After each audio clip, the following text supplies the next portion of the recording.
Imagine this.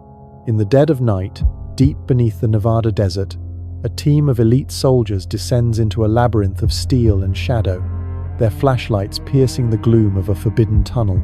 Suddenly, the ground trembles not from an earthquake, but from something alive, something immense. A roar echoes through the corridors, shaking the very foundations of the earth.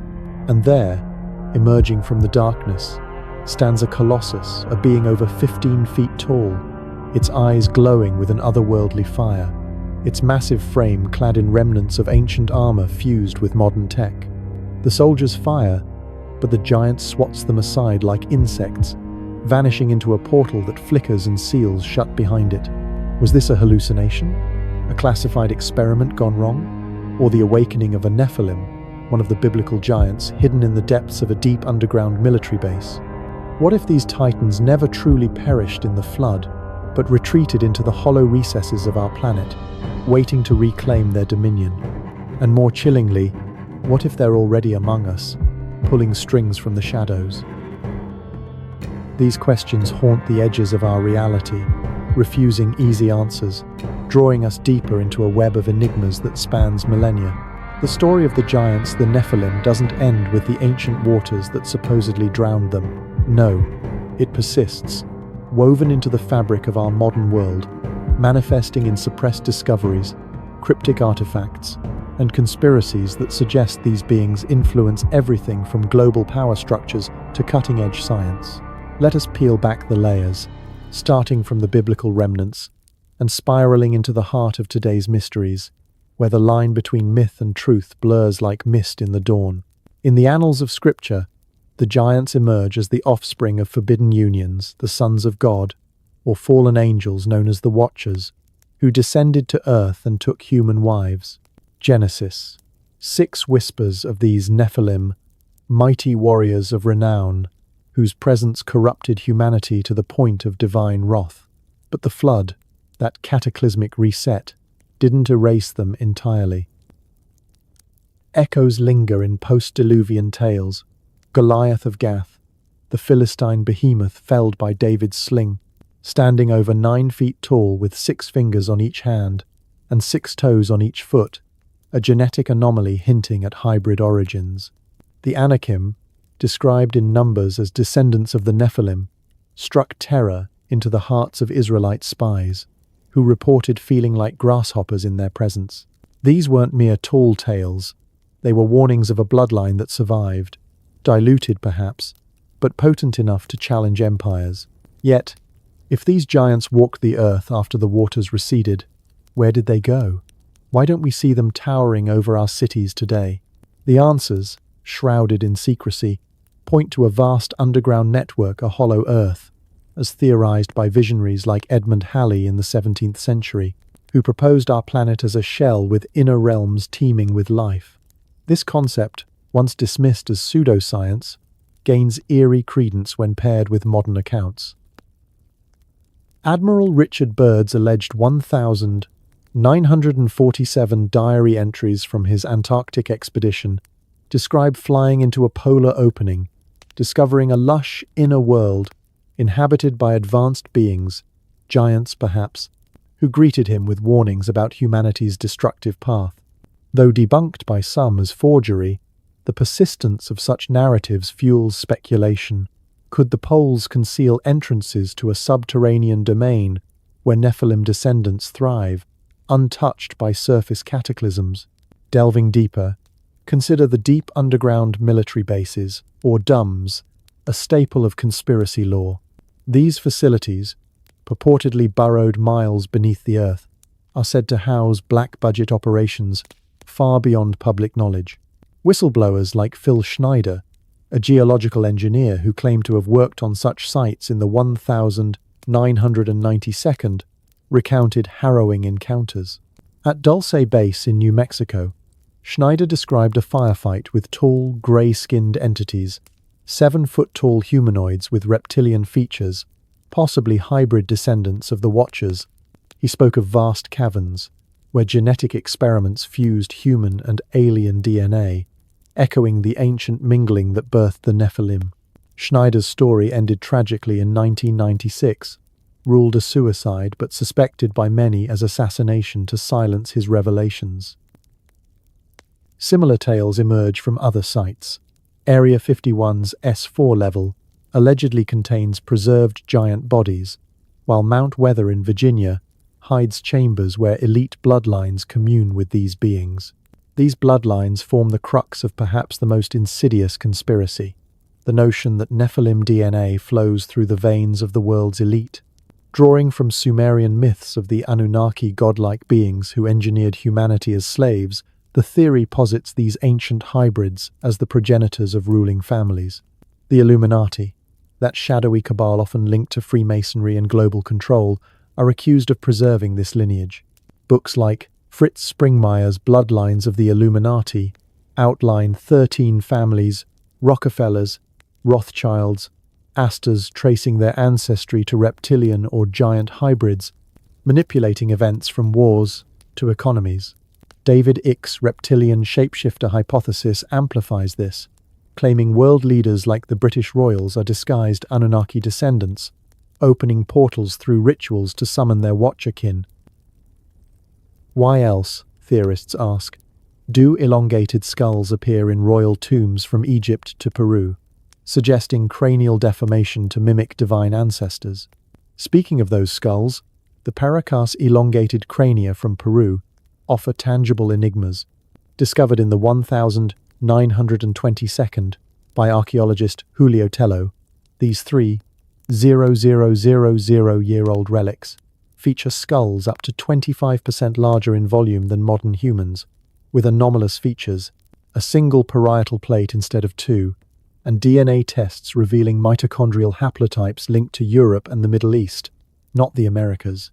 Initial analyses by Brian Forster and L.A. Marzulli suggest non-human origins, perhaps Nephilim survivors who fled to South America post-flood. Marzulli's On the Trail of the Nephilim series posits these as evidence of a global hybrid race, their elongated heads a marker of divine heritage.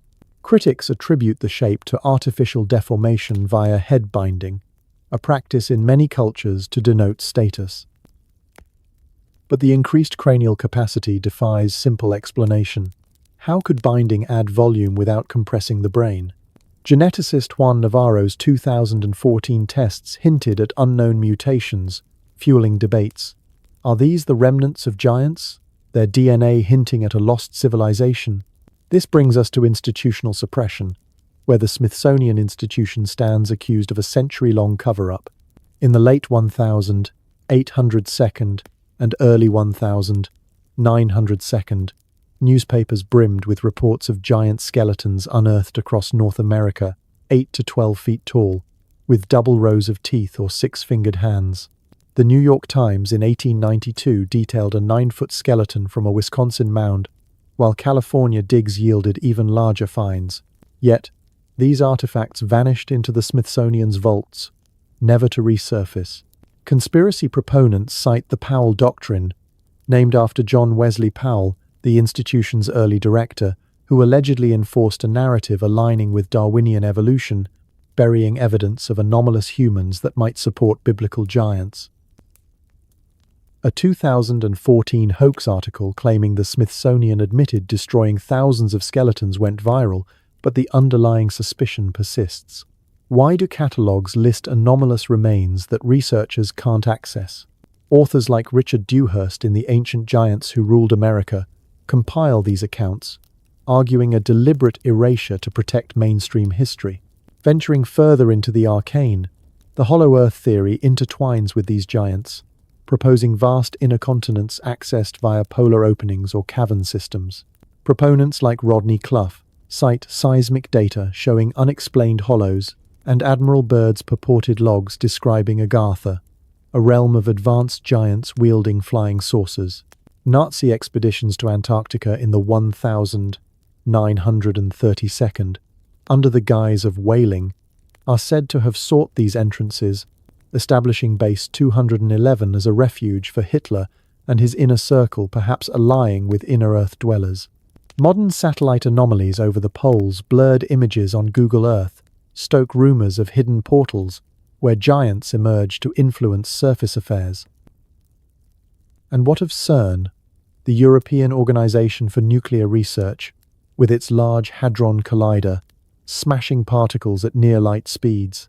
Conspiracy circles buzz with fears that it's not just hunting the God particle, but opening gateways to other dimensions, portals through which fallen angels, the Watchers, might return.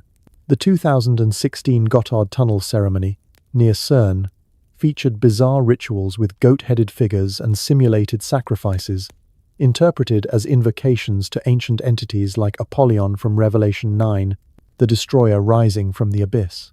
Theorists link CERN's location over ancient Apollo temples to deliberate occult alignment, suggesting experiments create wormholes summoning Nephilim spirits. A 2015 video hoax of a human sacrifice at CERN amplified these claims, though debunked. Yet, strange clouds and Mandela effects post. Collisions fuel speculation. Is CERN awakening the chained watchers, as foretold in the Book of Enoch? These threads converge in a tapestry of control. Giants, through hybrid elites, manipulate humanity via dumbs and portals, preserving watcher knowledge in secret societies. Freemasonic symbols the all-seeing eye. Pyramids echo antediluvian architecture, while Illuminati rituals allegedly open doors to these beings. Blood types like Ray negative, rare, and linked to Basque or alien origins are cited as Nephilim markers among royals and presidents. Phenomena like cattle mutilations or UFO sightings near bases hint at hybrid experiments, blending ancient blood with modern tech. But questions linger, unanswered and insistent. If giants walk among us, disguised in power suits or lurking in Earth's bowels, what do they want? Redemption? Domination? And if CERN succeeds in bridging realms, will the Watchers return herald enlightenment or apocalypse? These enigmas refuse closure, pulling us ever deeper, whispering that the giant's shadow stretches longer than we dare imagine. Good evening, dear listeners of Mystery History for Sleep. This is Mr. H, your guide through the shadowed corridors of time and legend. Tonight, we've plunged into the heart of enduring enigmas with the giants among us. Enduring Enigmas and Modern Shadows, the first chapter in our epic retelling of the world before the flood. If these whispers of hidden titans and veiled conspiracies have stirred your imagination, stay tuned for more mysteries that lull the mind while awakening the soul. Where are you joining us from this evening? And what time is it in your corner of the world? We'd love to hear from you. High atop the snow-capped peak of Mount Hermon, under a sky ablaze with unnatural lightning, 200 radiant beings, angels of unfathomable power, plunge from the heavens like falling stars, their wings slicing through the frigid air with a thunderous roar. As they touch the earth, the ground quakes, cracks spiderwebbing across ancient stone, and a chorus of ethereal voices seals a pact of rebellion. We will take the daughters of men, bind ourselves in oath, and claim what was forbidden. In that instant, the veil between celestial and mortal rips wide, birthing horrors that would doom the world, hybrid monstrosities, the Nephilim, whose cries echo like the wail of damned souls. But why did these divine guardians forsake eternity for earthly flesh?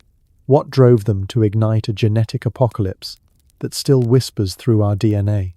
And if their descent was the spark of ancient cataclysm, could similar unions be happening today, hidden in labs where science plays God? These riddles claw at the foundations of history, refusing to yield simple truths, compelling us to question the very essence of our origins. The tale of the Watcher's descent isn't mere biblical allegory. It's a blueprint for understanding forbidden unions that birthed hybrid horrors, blending divine fire with human frailty. Rooted in the Book of Enoch, this narrative unveils a cosmic betrayal that reshaped the antediluvian world, seeding conspiracies that persist into our era of genetic manipulation and extraterrestrial speculation. The Watchers, known as the Grigori, or those who are awake, were celestial sentinels tasked with observing humanity from afar. Numbering 200, led by the formidable Semyaza whose name evokes authority and unyielding, will they dwelled in the higher realms, guardians of divine secrets. But observation bred desire. Gazing upon the daughters of men, their ethereal hearts stirred with lust, a forbidden emotion that twisted their eternal purpose. Azazel, the teacher of arts, burned with ambition to impart knowledge. Kokabel, master of stars, yearned to share celestial maps.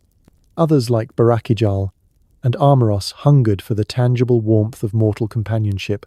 In council among the spheres, they debated, why remain distant spectators when the earth below teemed with beauty and potential? Semyaza, fearing solitary blame, demanded an oath. Let us all swear that none shall turn back from this deed. Bound by curses upon themselves and their kin, they descended as one, their fall a cascade of light that scorched the night sky. Mount Hermon, that majestic sentinel straddling modern Lebanon, Syria, and Israel, became the epicenter of this transgression. Its name, deriving from Hiram or curse, foreshadowed the doom they invoked. Ancient texts describe the peak as a gateway between worlds, where heaven touched earth in sacred union. As the watchers alighted, the mountain trembled, snow melting into rivulets that carried their divine essence into the soil. They assumed physical forms, towering, luminous, with eyes like molten gold and voices that resonated like symphonies. No longer abstract spirits, they walked as gods among men, their presence inspiring awe and terror. The daughters of men, drawn by this otherworldly allure, could not resist. Marriages followed, not of love but of conquest, sealing the pact that would flood the world with hybrids. From these unions sprang the Nephilim giants whose very existence defied natural order. Towering 12 to 20 feet, sometimes more, they possessed strength to uproot cedars and senses sharp enough to hear whispers across valleys. But their hybrid nature bred horrors, insatiable appetites devouring herds whole, minds vast yet devoid of wisdom, bodies that aged slowly but decayed in spirit. The Book of Enoch paints them as tyrants, eating the produce of all the people until the people detested feeding them. Folklore expands this into chimerical abominations, some with multiple limbs, others fused with animal traits, like lion-headed warriors or serpent-tailed behemoths, echoes of genetic tampering that blurred species lines. This descent mirrors modern conspiracies, viewing fallen angels as ancient aliens. Zechariah Sitchin's Earth Chronicles theorizes the Watchers as Anunnaki from Nibiru, extraterrestrial engineers who mined gold on Earth, interbreeding with Homo sapiens to create slave hybrids. Sitchin's translations of Sumerian tablets describe Enki and Enlil parallels to Azazel and Semyaza conducting genetic experiments in the House of Life, splicing their DNA into early humans. Critics dismiss Sitchin as pseudo-history, but proponents point to anomalies. Why do ancient texts worldwide describe gods from the sky teaching civilization, only to war and breed with mortals?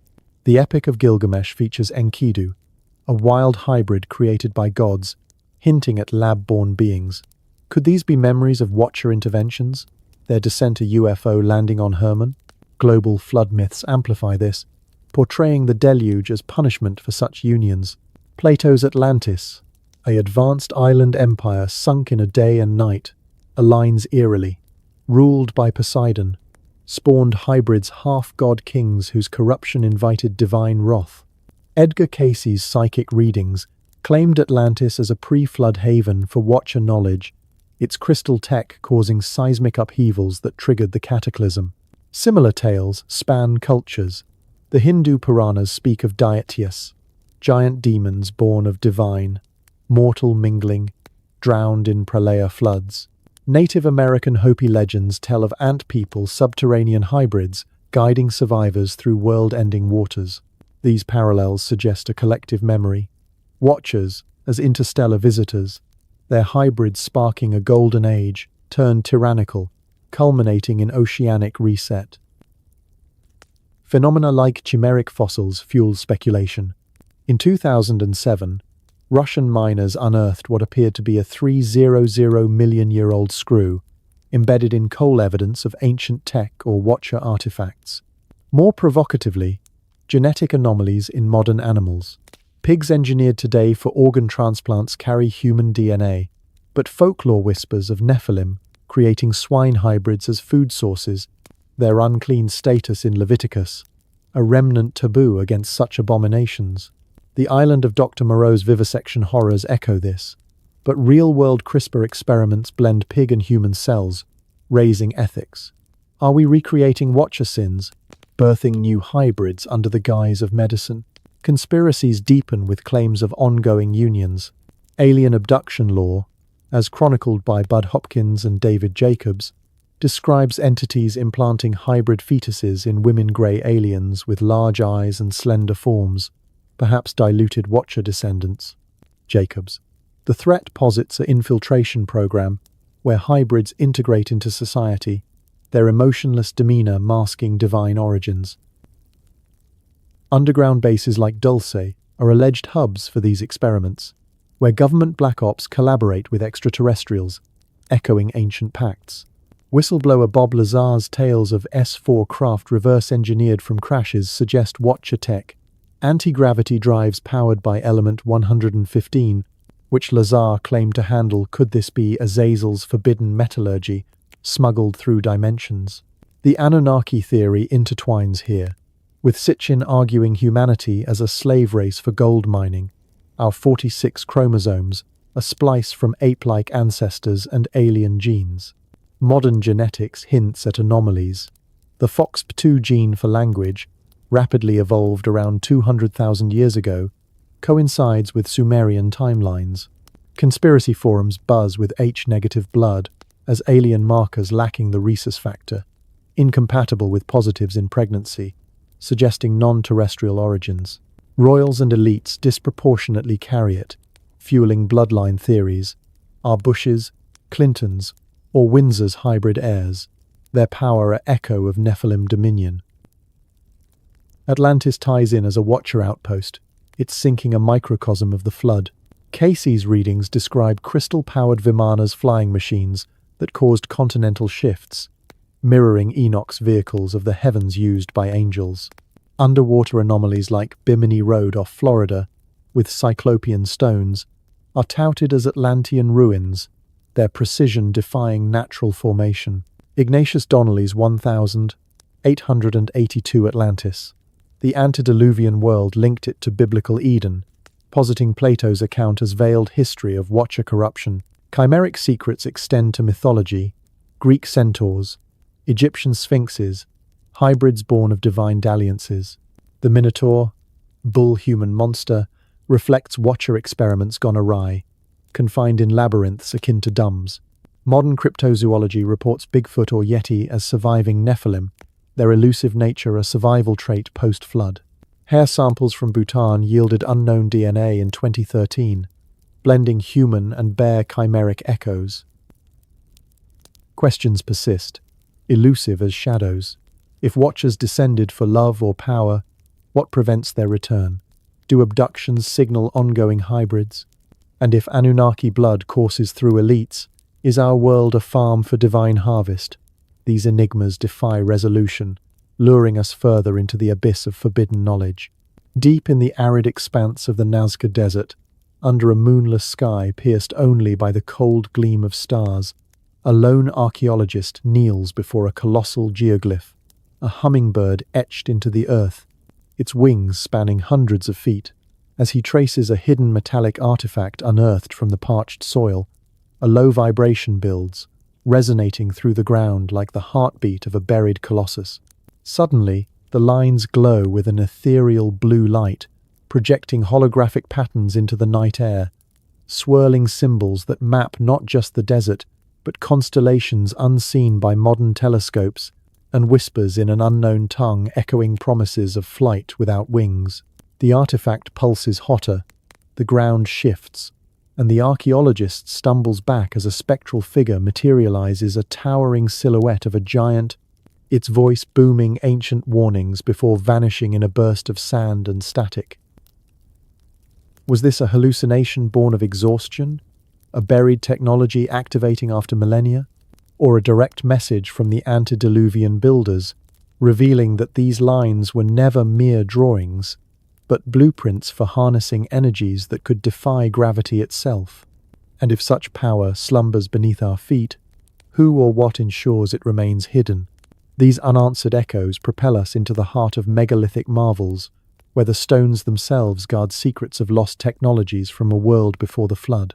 In the Antediluvian era, when Nephilim giants strode the earth as demigods, their constructions weren't crude piles of rock but symphonies of stone and energy, engineered with methods that mock our modern machinery. These monuments, Göbekli Tepe, Baalbek, Nazca Lines, Stonehenge, and whispers of sunken realms like Atlantis and Lemuria stand as testaments to forbidden knowledge imparted by the Watchers, blending celestial wisdom with earthly might. Yet, their true purpose eludes us, veiled in conspiracies that suggest these sites were portals, power grids, or even weapons, their secrets suppressed to maintain control over human history. Let us begin with Göbekli Tepe, that enigmatic hill in southeastern Turkey, unearthed in the 1992nd by Klaus Schmidt, reshaping our timeline of civilization, dating back over 11,000 years, predating Stonehenge by 6,000 years, and the pyramids by millennia.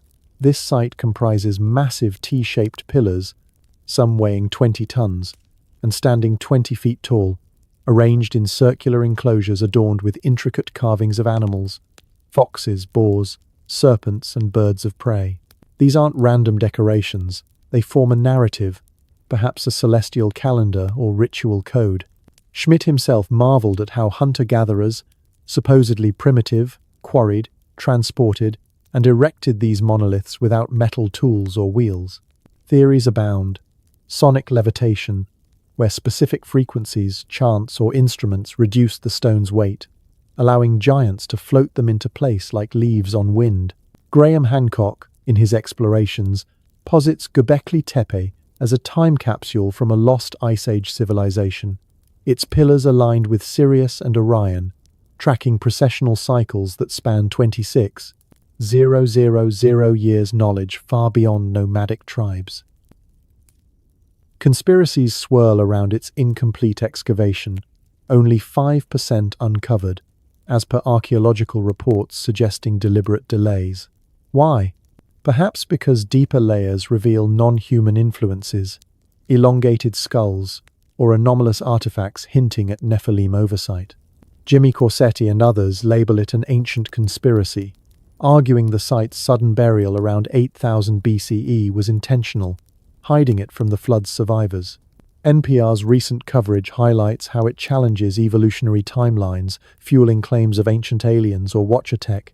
Imagine these pillars as acoustic resonators, amplifying energies for shamanic visions or dimensional travel, their carvings encoding star maps to lost colonies. Venturing eastward, Baalbek in Lebanon harbors the trilithon, 3 stones each, weighing over 800 tons, precisely cut and placed in a foundation that defies explanation. Roman temples later built atop suggest reuse, but the originals predate them by thousands of years. Quora discussions puzzle over quarrying. The nearby quarry holds an unfinished 1,200-ton monolith, the stone of the pregnant woman, abandoned mid-cut. How were these moved uphill without ramps or cranes? Ancient astronaut theorists like Zecharia Sitchin propose anti-gravity devices from Anunnaki visitors, their platforms as landing pads for celestial craft. William Stewart's writings note Baalbek's alignment with solstices, perhaps a solar energy collector, its stones vibrating at specific harmonics to harness ley lines, Earth's magnetic grids, theorized by Alfred Watkins. The site's mysteries deepen with reports of underground tunnels, explored sparingly due to instability. Conspiracies claim these lead to vast chambers, housing Watcher relics, crystal oscillators, or metallic alloys unknown to science. TikTok chronicles link Sumerian tablets describing Baalbek as Gilgamesh's gateway, where gods erected barriers against floods. If Nephilim engineered this, was it a fortress against divine judgment? Its megaliths infused with resonant frequencies to repel waters. Across oceans, the Nazca Lines in Peru stretch over 500 square kilometers, geoglyphs of animals, plants, and geometric shapes visible only from above, etched between 500 BCE and 500 CE, but possibly echoing older traditions. These lines baffle. Created by removing dark pebbles to reveal lighter soil, they endure erosion thanks to the desert's aridity. Eric von Däniken's Chariots of the Gods famously suggests them as runways for alien spacecraft, their precision implying aerial guidance. But conspiracies evolve, perhaps signals for Watcher return, the hummingbird and spider aligning with Orion's belt, as Maria Reich proposed. Recent drone surveys reveal hidden figures, including a humanoid over 100 feet tall Nephilim self-portraits. Phenomena like the line's electromagnetic anomalies, compasses spinning wildly hint at energy conduits. Paul Kosok called them the largest astronomy book. But what if they mapped antediluvian portals? Facebook groups speculate connections to Atlantis, where Plato described similar circular ditches for navigation. Lost technologies here might involve psychotronic amplification, giants using mind over matter to etch designs, or sonic tools vibrating soil into patterns. Stonehenge in England, with its 25-ton sarcens and bluestones hauled 150 miles from Wales, embodies similar enigmas. Built in phases from 3000 BCE, its solstice alignments suggest an observatory, but Merlin's legend in Geoffrey of Monmouth claims giants transported the stones from Ireland via magic. Acoustic experiments by Rupert Till show the circle as a sound chamber, amplifying whispers into roars, perhaps for rituals invoking Watcher spirits. Conspiracies tie it to druidic knowledge from Atlantis survivors, its heelstone marking comet paths that heralded the flood. Beneath these sites lie whispers of Atlantis and Lemuria, sunken continents harboring megalithic tech. Plato's Atlantis, a naval power sunk 9,000 years before his time, boasted concentric rings and orichalcum walls, its fall due to hubris mirroring Nephilim corruption. Edgar Cayce's visions place it in the Atlantic, destroyed by crystal misuse causing earthquakes. Bimini Road's submerged stones off Florida, discovered in 1968, are cited as remnants, their fitted precision echoing Baalbek.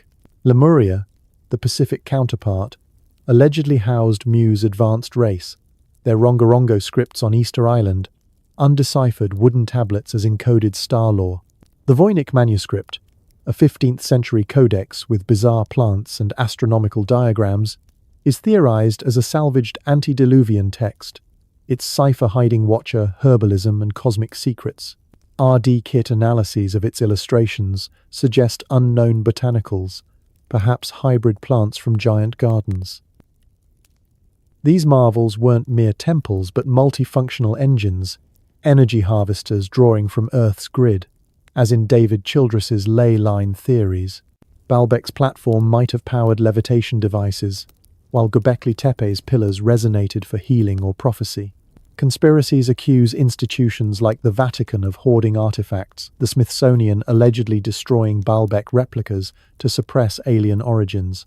Graham Hancock's Ancient Apocalypse links these to a comet impact 12,800 years ago, survivors seeding sites with lost tech.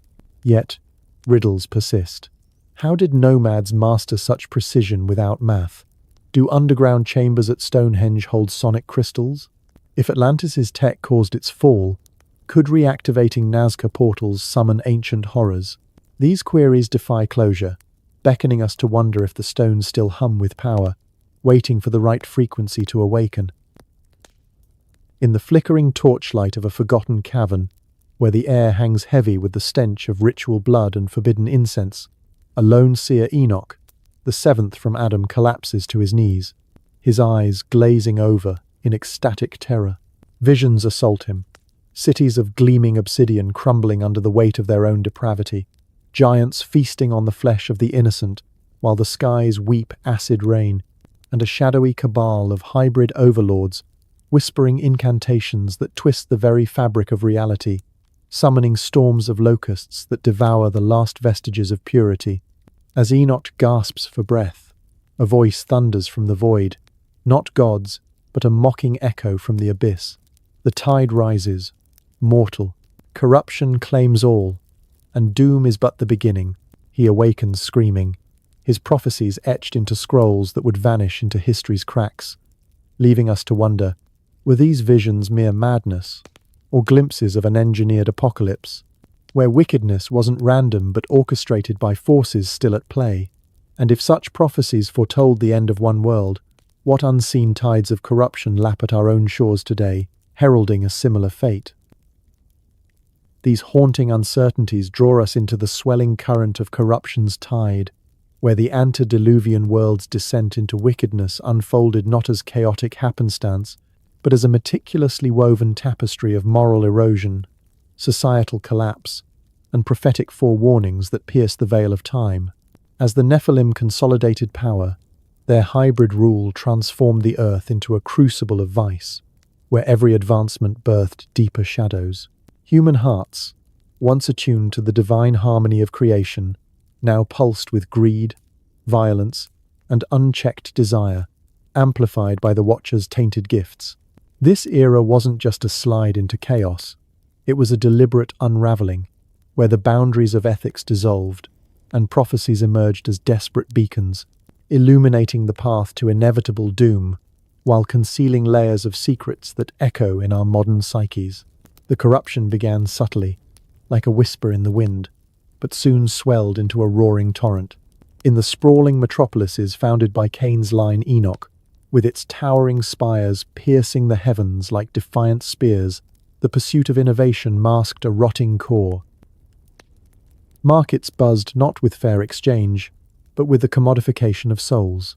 Slaves traded like cattle, potions brewed from hybrid herbs that induced euphoric madness, and arenas where giants pitted humans against chimeric beasts for sport.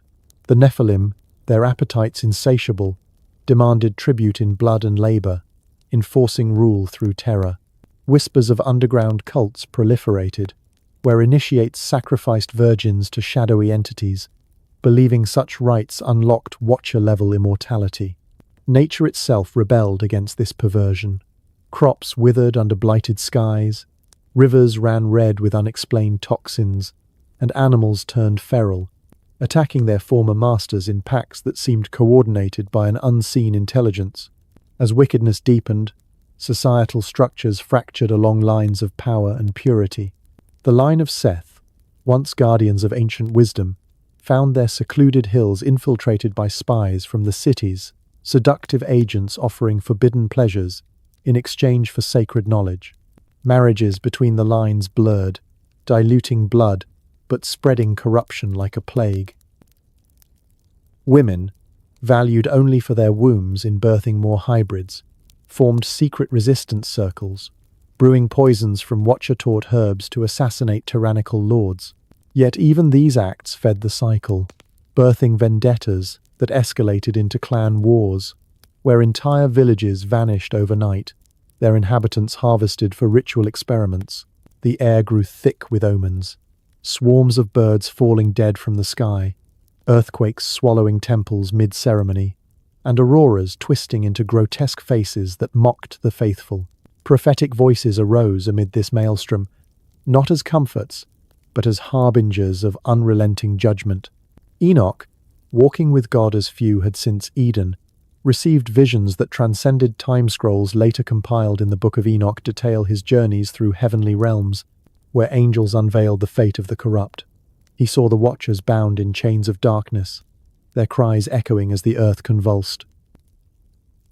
"Behold, the Lord comes with 10,000s of his holy ones," Enoch proclaimed, foretelling a cleansing flood that would wash away the stain of hybrid blood.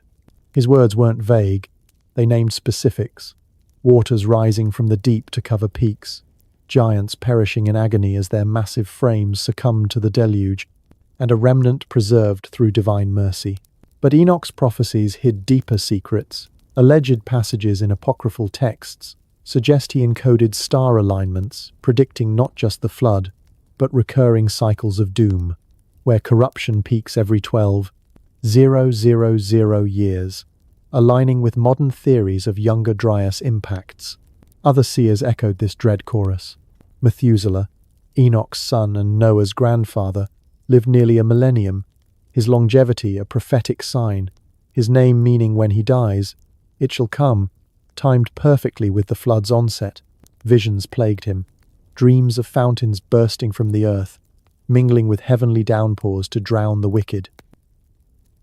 Lesser-known prophets, scattered across continents, spoke in tongues of similar cataclysms, Hindu rishis warning of pralaya dissolutions, Mayan shamans etching glyphs of world-ending rains, and Sumerian priests inscribing clay tablets with laments of gods weeping over human hybrid abominations. These cross-cultural echoes form a hidden historical web, suggesting a global network of enlightened souls, perhaps telepathically linked by Watcher remnants, broadcasting warnings to preserve fragments of purity. Yet, the tide of wickedness surged unchecked, fueled by esoteric practices that twisted the Watcher's teachings into tools of domination. Secret cabals among the Nephilim elite conducted mass rituals in hidden grottos, channeling energies from megalithic sites to extend lifespans, unnaturally echoes in later alchemical pursuits of the Philosopher's Stone. Human sacrifices escalated, not for appeasement, but for harvesting life force, with victims' essences distilled into elixirs that granted temporary godlike visions. Plagues ravaged populations, engineered perhaps by bioalchemical means. Watcher taught herbology perverted into airborne toxins that targeted the righteous, sparing only those marked by hybrid blood. Economic systems devolved into feudal nightmares, where giants hoarded resources, forcing famines that drove desperate souls into cannibalism. Tales preserved in folklore like the Wendigo, a spirit of insatiable hunger born from such depravity. As doom loomed, preparations fractured society further. The Watchers, sensing their imprisonment, attempted desperate bargains through intermediaries, possessed oracles pleading for mercy, offering last gifts of knowledge in exchange for loyalty. Nephilim kings amassed armadas of makeshift arks, crude imitations of divine designs, loading them with treasures and slaves, only to see them splinter under the first waves. Human reactions varied. The elite mocked prophecies as peasant superstition, fortifying palaces with watcherwoods. Common folk, oppressed and weary, flocked to righteous enclaves, modifying behaviors in futile bids for salvation. Signs multiplied, comets streaking like fiery swords, eclipses lingering unnaturally, and whispers from the wind carrying lamentations of the damned. In this vortex of decay, prophetic doom wasn't passive foretelling but active resistance. Enoch's descendants formed underground archives, sealing scrolls in time capsules that would surface millennia later, like the Dead Sea Scrolls discovered in 1947, fragments of Enochian texts hinting at suppressed prophecies, perhaps censored by early church fathers, to conceal uncomfortable truths about hybrid origins. Conspiracies abound.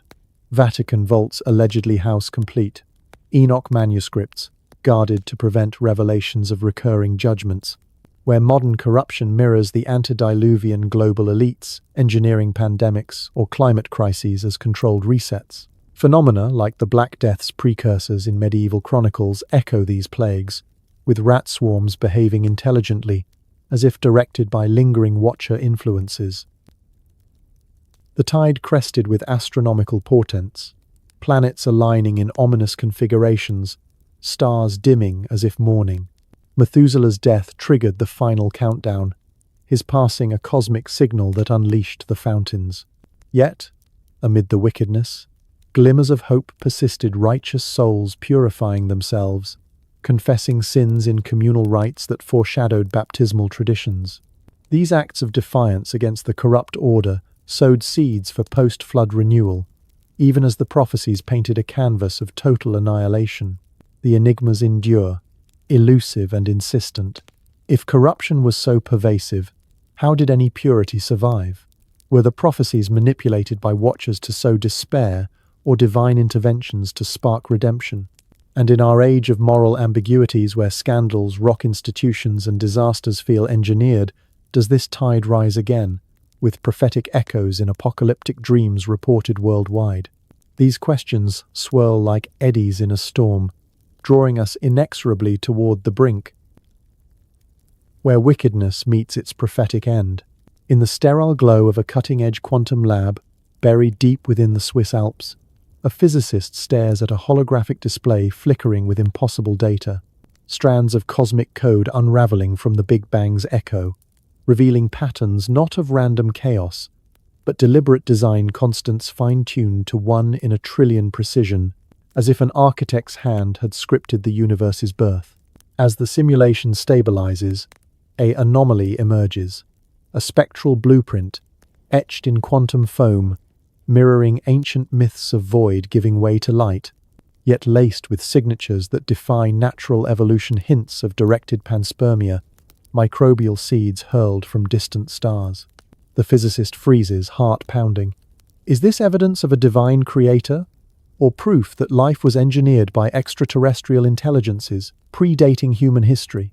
If the universe's dawn was a blueprint, who held the pen, and what hidden flaws in its design doom us to cycles of creation and erasure, leaving us to ponder if we're mere simulations in a grand experiment? These profound ambiguities invite us to gaze back to the genesis of all things, where the blank slate of existence transformed from formless void into a meticulously orchestrated cosmos. The antediluvian narrative begins not with thunderous drama, but with profound stillness, a primordial deep, an endless expanse of dark waters, silent and expectant, where no light pierced, no wave stirred, and potential slumbered in absolute nothingness. This wasn't mere emptiness. It was a canvas primed for intention, a quantum field pregnant with possibilities, echoing modern theories of the universe's inflationary epoch, where space-time ballooned from a singularity in fractions of a second. Yet, ancient accounts infuse this with purpose. A presence, unseen yet felt, hovered over the waters, a breath of divine will that trembled the deep with anticipation, not fear, but the thrill of becoming. First came light, not the fiery burst of stars or the gradual dawn of evolution, but a primordial luminescence older than sight itself. This light didn't conquer darkness. It danced with it, carving boundaries where both could coexist, birthing the eternal rhythm of day and night. In this act, we glimpse mysteries that parallel Sumerian lore, particularly the Eridu Genesis, one of humanity's oldest surviving creation myths, inscribed on clay tablets around 1600 BCE. In that tale, gods like An, Enlil, and Enki celestial architects emerge from a similar abyssal sea, decreeing the separation of heaven and earth, much like the biblical firmament. The Sumerians described Eridu as the first city, a divine blueprint where gods fashioned the black-headed people from clay, instilling order amid chaos. This parallelism raises enigmatic questions.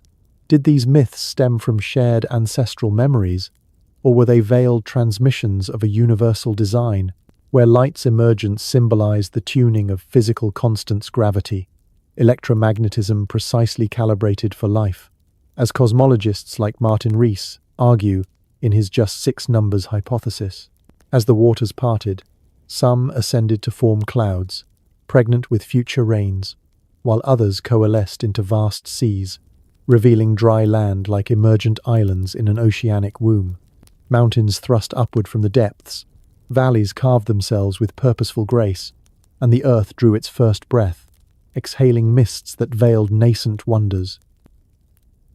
This geography wasn't random.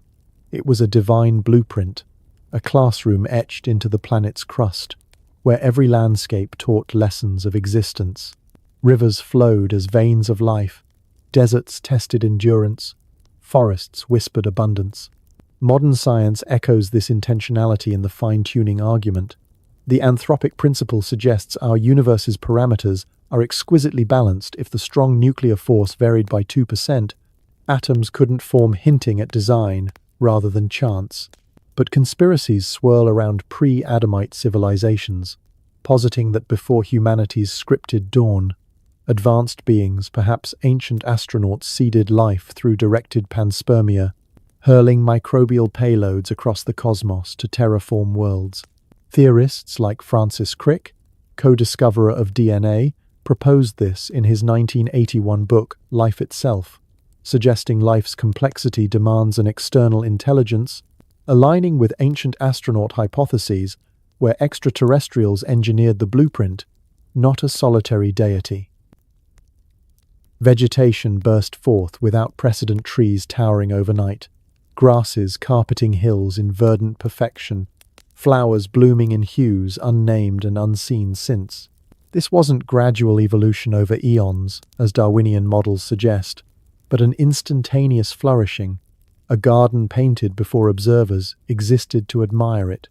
The Eridu Genesis mirrors this, with gods creating animals and plants to sustain the black-headed people, assigning cities like Eridu as hubs of divine order. Archaeological enigmas amplify the mystery. The Sumerian city of Eridu, excavated in the 1942, reveals layers dating to 5400 BCE, with temples stacked like ziggurats, possibly emulating the blueprint's hierarchical design. Conspiracies claim these as remnants of pre-Adamite societies, lost civilizations antedating biblical Adam by millennia, where astronaut-like visitors from Sirius or Orion seeded life, as Robert Temple's The Sirius Mystery alleges, drawing from Dogon tribal knowledge of invisible stars unknown to ancient astronomy. Celestial lights followed, the sun to govern day with unwavering warmth, the moon to wax and wane in faithful cycles, stars scattered like jewels across the vault, each potentially harboring worlds of their own.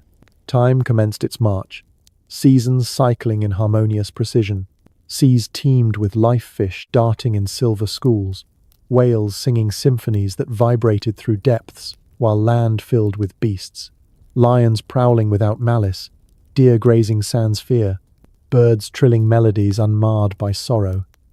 This symphony of creation pulsed with interconnected purpose, every creature a reflection of divine attributes, courage in the eagle, diligence in the ant. Yet, something was absent, a witness to behold this splendor, a steward to name and nurture it. The divine blueprint demanded a pinnacle, a being to bridge earth and heaven, imprinted with the Creator's image. This wasn't hasty, it was precision engineering, where free will became the core innovation. Unlike angels bound by immutable nature, humans would choose love, trust, and destiny, their realm a school of experience. Conspiracies of pre-Adamite worlds intensify here. Theories from Michael Cremo's Forbidden Archaeology suggest hominid fossils dating millions of years older than mainstream timelines, implying civilizations before Adam, perhaps alien-seeded experiments that failed, erased to make way for the current blueprint. Ancient texts like the Sumerian King List chronicle reigns spanning tens of thousands of years pre-flood, hinting at elongated lifespans or extraterrestrial overseers shaping humanity's dawn. Eden materialized as the blueprint's heart, a paradise where heaven kissed earth, rivers of crystal clarity flowing from a central source to bless all directions. Time dilated here, death held no sway, and the veil between dimensions thinned, allowing angelic communion. At its core stood two trees, the tree of life, its fruit bestowing eternal vitality, and the tree of knowledge, promising wisdom at existential cost boundaries of choice, where obedience or rebellion would define eternity. Animals served as exemplars, the dove embodying peace, the serpent cunning subtlety. Geography encoded lessons, mountains for aspiration, valleys for humility, while the garden's crossroads position ensured its choices rippled globally, blessing or cursing nations. This blueprint extended beyond Eden, vast landscapes as diverse classrooms, from arid wastelands teaching resilience to lush plains fostering community. The Eridu Genesis parallels this urban focus, with gods establishing kingship and cities post-creation, assigning deities to oversee human progress. Mysteries abound in how these myths align. Both feature a divine council planning existence, separating elements, and instilling order. Conspiracies posit ancient astronauts as that council beings from Nibiru or Zeta Reticuli seeding DNA blueprints, as Zecharia Sitchin's interpretations of Sumerian cylinders claim, where Enki fashions humans from ape-like beings mixed with godly essence. In our era, these echoes resonate in scientific puzzles. The cosmic microwave background's uniformity suggests a designed expansion, while DNA's information density, billions of base pairs encoding life, evokes a programmed blueprint, fueling simulation theories from philosophers like Nick Bostrom, who argues we're likely in an ancestor simulation crafted by post-human intelligences. If pre-Adamite civilizations existed, suppressed fossils and anomalies like the 300 million-year-old bell artifact, a machined bell found in coal hint at prior cycles, erased to reset the slate. The blueprint's genius lay in its risk. Choice demanded temptation. Love required freedom, even if it invited fall. As the creator knelt over dust, shaping form with tender precision, the stage awaited its actors mortals to enact the drama of will, their decisions echoing through eternities. Riddles cascade like unformed waters. If creation's dawn followed a divine blueprint, why the parallels in disparate myths, suggesting a shared cosmic script? Were pre-Adamite seeds from stars the true origin, or a conspiracy veiling a singular architect? And in fine-tuned constants, do we glimpse intelligent design, or the hand of simulators running endless iterations? These queries hover, unresolved, inviting us to question the slate's blankness. Was it ever truly empty, or inscribed with secrets from beyond? Dear listeners of Mystery History for Sleep, this is Mr. H, your guide through the shadowed corridors of time and legend. If these foundational mysteries have sparked your wonder, stay tuned for more tales that gently usher you into dreams. Where are you listening from this evening, and what time is it in your enigmatic world? We'd love to hear from you. In the vast expanse of a Chilean observatory, perched atop a desolate Andean peak, an astronomer peers through a state-of-the-art telescope as a meteor shower streaks across the velvet sky like fiery arrows in an invisible battle. But one star defies the pattern. It halts mid-descent, pulsing with an unnatural rhythm before exploding in a cascade of colors that form fleeting symbols. Ancient sigils resembling Hebrew letters and Sumerian wedges, vanishing as quickly as they appear. The astronomer replays the footage, heart racing, only to find the data corrupted, overwritten by static whispers in an unknown language. Was this a glitch in the cosmos, a natural anomaly, or a remnant signal from an eternal conflict, a war in heaven where fallen stars weren't mere rocks, but exiled beings hurtling toward earthly imprisonment? If such celestial skirmishes rage beyond our sight, what unseen battles continue in the stars above, influencing our fate in ways we can scarcely comprehend, leaving astronomers and mystics alike grappling with echoes of a rebellion that birthed the very shadows of our existence? These cosmic conundrums beckon us to the ethereal heights where the celestial rebellion ignited, a cataclysmic upheaval that shattered the harmony of heaven long before Earth's foundations were laid. In the boundless realms of eternity, where time flowed not in linear streams but in infinite loops of perfection, the angelic hosts existed in flawless order, a symphony of light and purpose, each being assigned roles that resonated with divine intent.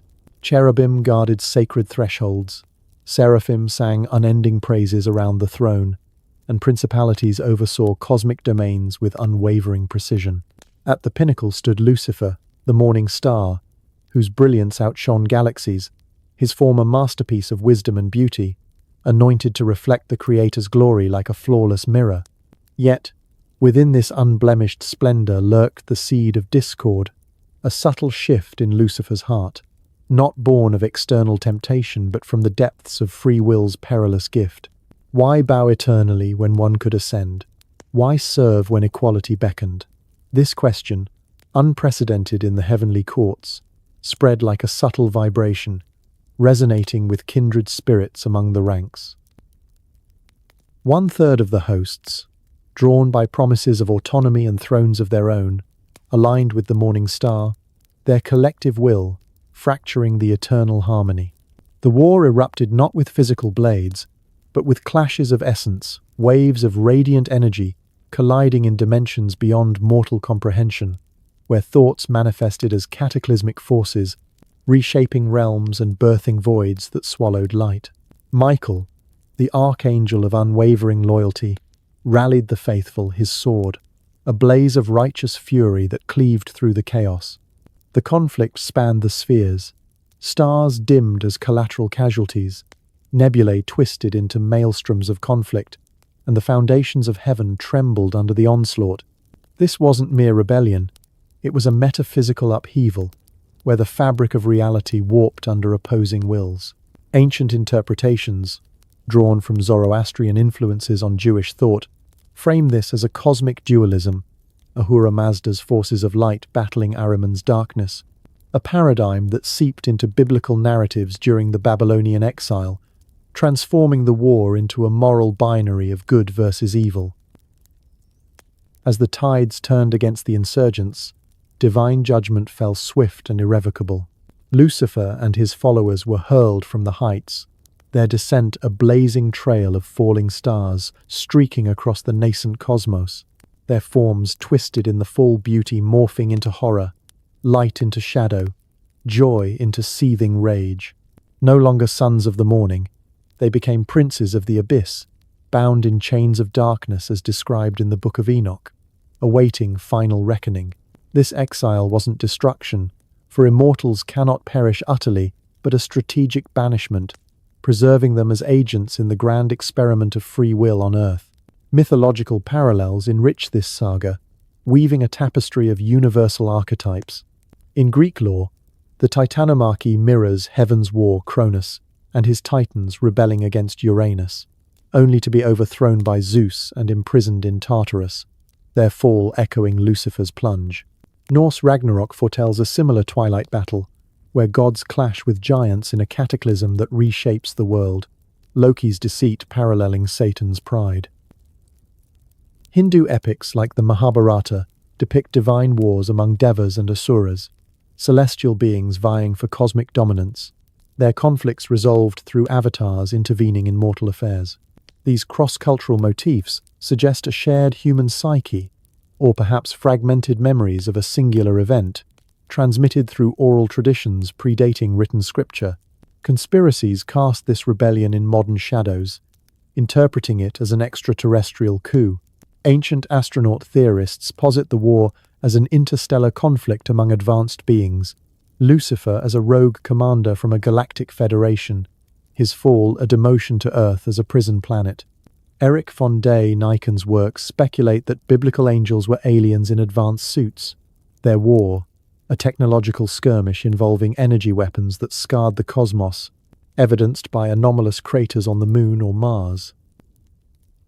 QAnon-adjacent theories twist this into contemporary dualism, portraying global elites as satanic descendants waging a hidden war against divine order, with end-times prophecies from Revelation 12 symbolizing current political battles Michael's forces as patriotic warriors expelling draconic cabals.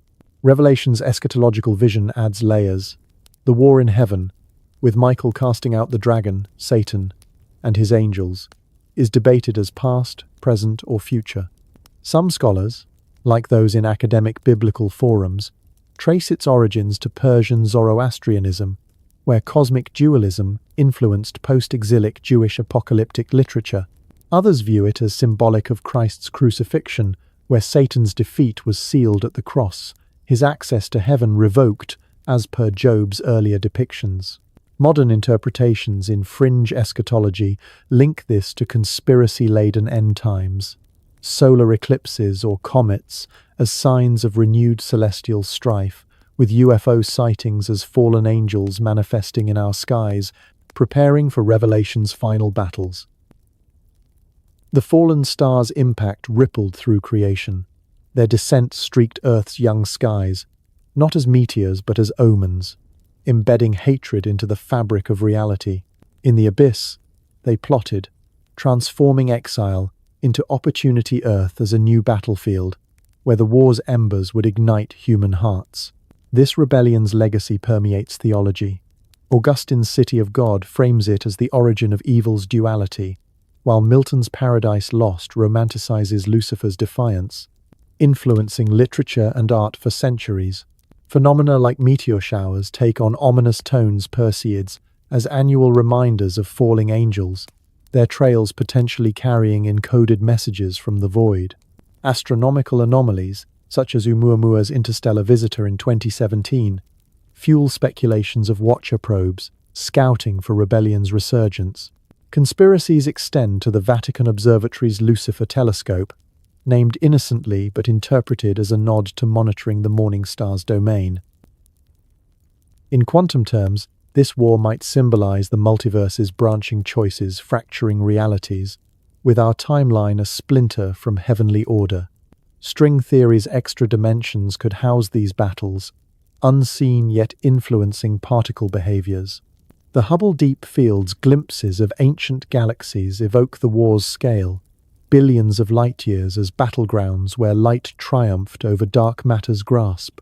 The Fallen's rage endured, their stars not extinguished but dimmed, waiting to reignite. This celestial schism set the stage for earthly echoes, where pride's spark would kindle similar flames in human souls. Riddles abound, defying resolution. If the war stemmed from choice, does it rage eternally in parallel realms?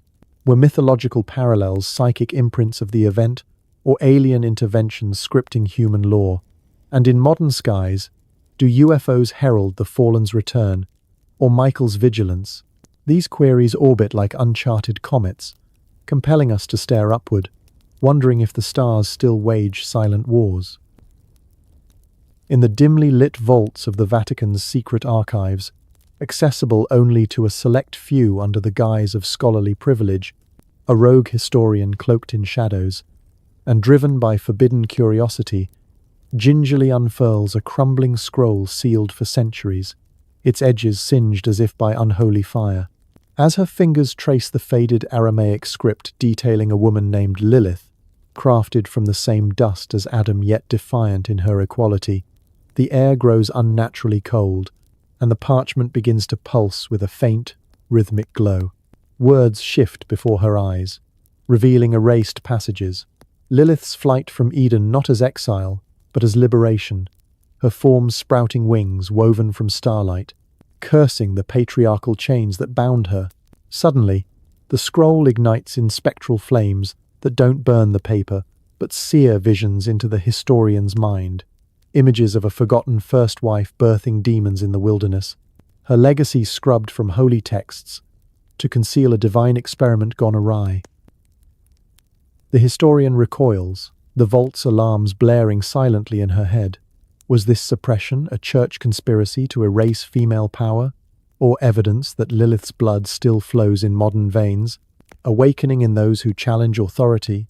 If Adam's birth marked humanity's dawn, what dark symmetries hide in Lilith's shadow, and why do echoes of her rebellion manifest in unexplained possessions and feminist visions worldwide, leaving us to question if innocence was fractured not by a fruit, but by a woman's unyielding will? These veiled asymmetries propel us into the enigmatic cradle of humanity's birth, where the divine blueprint materialized in flesh, birthing Adam, Lilith, Eve, and the irrevocable fracture of innocence that reshaped destiny. From the rich, unspoiled soil of Eden, the Creator knelt like a master sculptor, selecting each particle of dust with intentional care, not random earth, but essence infused with cosmic potential, echoing ancient Mesopotamian myths, where gods molded Enkidu from clay to companion Gilgamesh, a wild hybrid bridging divine and mortal. Adam emerged not as crude form, but perfection incarnate, muscles forged for stewardship, features radiating harmony without vanity, a vessel for the divine spark that separated him from beasts. The breath of life filled his lungs, igniting consciousness a moment paralleling modern abiogenesis theories, where life's spark arose from primordial soups, yet conspiracies whisper of extraterrestrial intervention, as in the Sumerian Anunnaki crafting humans from ape-clay hybrids for labor, their genetic fingerprints lingering in our junk DNA. Adam awoke to the gaze of his maker, naked yet unashamed, his mind a blank slate etched with innate knowledge of the garden's rhythms. He named animals not arbitrarily, but with intuitive wisdom, forging bonds where lions lay beside lambs in prelapsarian peace, but solitude gnawed, a deliberate void in the blueprint to necessitate relationship. Enter Lilith, forged from the same earth as Adam, not rib-derived subservience but equal counterpart, her spirit fierce and unbowed. Jewish mysticism in the alphabet of Ben Sira, 8th–10th century CE, portrays her refusal to submit during intimacy, invoking the sacred name to sprout wings and flee a narrative conspiracists linked to patriarchal suppression, where early rabbis demonized her to justify male dominance, transforming a goddess-like figure from Mesopotamian Lilith, night demons, into a child-stealing succubus. Phenomenon like the Burney relief, a Babylonian plaque depicting a winged woman with talons, is cited as Lilith's archetype, her image buried to conceal pre-biblical matriarchal cults, where women wielded power akin to Inanna or Ishtar. Lilith's exodus shattered Eden's harmony, her alliance with outcasts, perhaps fallen watchers in disguise, birthing legends of demonic offspring, as in Kabbalistic texts, where she mates with Samael, Satan's aspect, to spawn Lilim, shape-shifting entities haunting dreams. Conspiracies abound. Feminist scholars like Barbara Walker argue Lilith's erasure was a deliberate church plot, her story scrubbed from Genesis to elevate Eve's submissive role, mirroring how Vatican archives allegedly hide apocryphal gospels portraying Mary Magdalene as Christ's equal. Unexplained phenomena fuel this.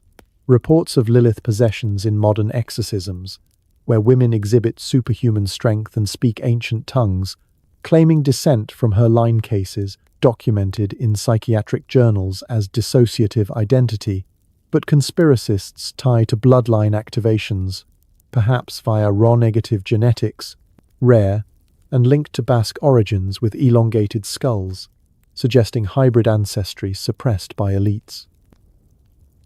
With Lilith's departure, the Creator induced deep sleep upon Adam, extracting not mere bone but essence rib as metaphor for shared substance, birthing Eve as companion fit for partnership.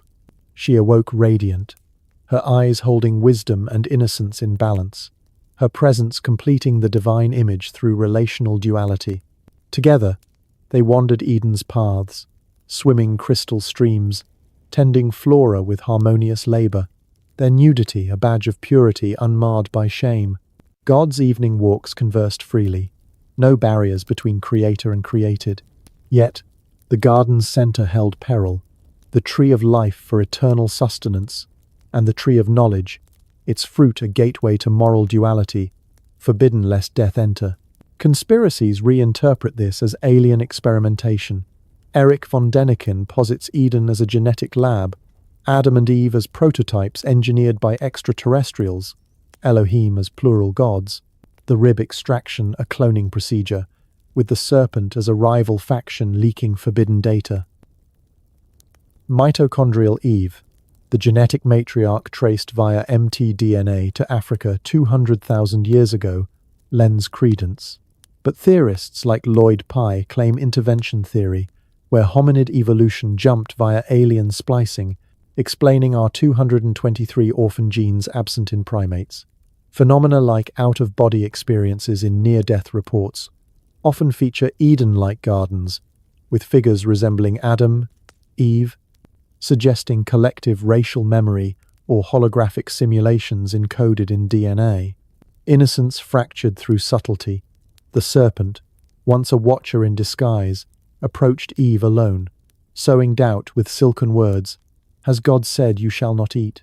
twisting commands into accusations of withheld godhood. Eve, drawn by the fruit's allure, partook, sharing with Adam not from deception but unity, their eyes opening to naked shame, birthing self-awareness at morality's cost. God's inquiry, "Where are you?" wasn't ignorance but invitation to confession, unraveling blame. Adam faulting Eve, Eve the serpent. Curses followed serpent crawling eternally. Eve pained in childbirth, Adam toiling against thorns, yet mercy clothed them in skins, foreshadowing sacrifice. This fracture's echoes persist in mysteries. The Dead Sea Scrolls Genesis Apocryphon expands on Lilith, hidden perhaps to avoid challenging canon, while Sumerian seals depict rib creation scenes akin to Enki birthing life from clay. Conspiracies claim Illuminati rituals invoke Lilith as liberation archetype, her symbol in feminist movements, a subversion of suppressed truths. Unexplained anomalies like the Eve hypothesis in genetics clash with Y-chromosomal Adam dated 60,000 years later, suggesting multiple origins or interventions. Reports of Eden, visions in psychedelic experiences, as in Terence McKenna's accounts, describe serpents offering knowledge, hinting at entheogenic fruits as the forbidden catalyst. Adam and Eve's exile, barred by cherubim's flaming sword, sealed Eden, yet promised redemption through the woman's seed, bruising the serpent's head, a messianic thread weaving through history. Lilith lingered as spectral threat, her demonic brood plaguing humanity, while Eve became mother of all living, her legacy fractured innocence, birthing choice's burden. If Lilith's equality threatened the blueprint, was her erasure divine or human conspiracy? Do genetic jumps prove alien origins for Adam, Eve, or divine fiat? And in possessions invoking her name, does Lilith's spirit rebel still, or are these psyop fabrications veiling deeper truths? These puzzles entwine like Eden's vines, urging contemplation of our fractured beginnings.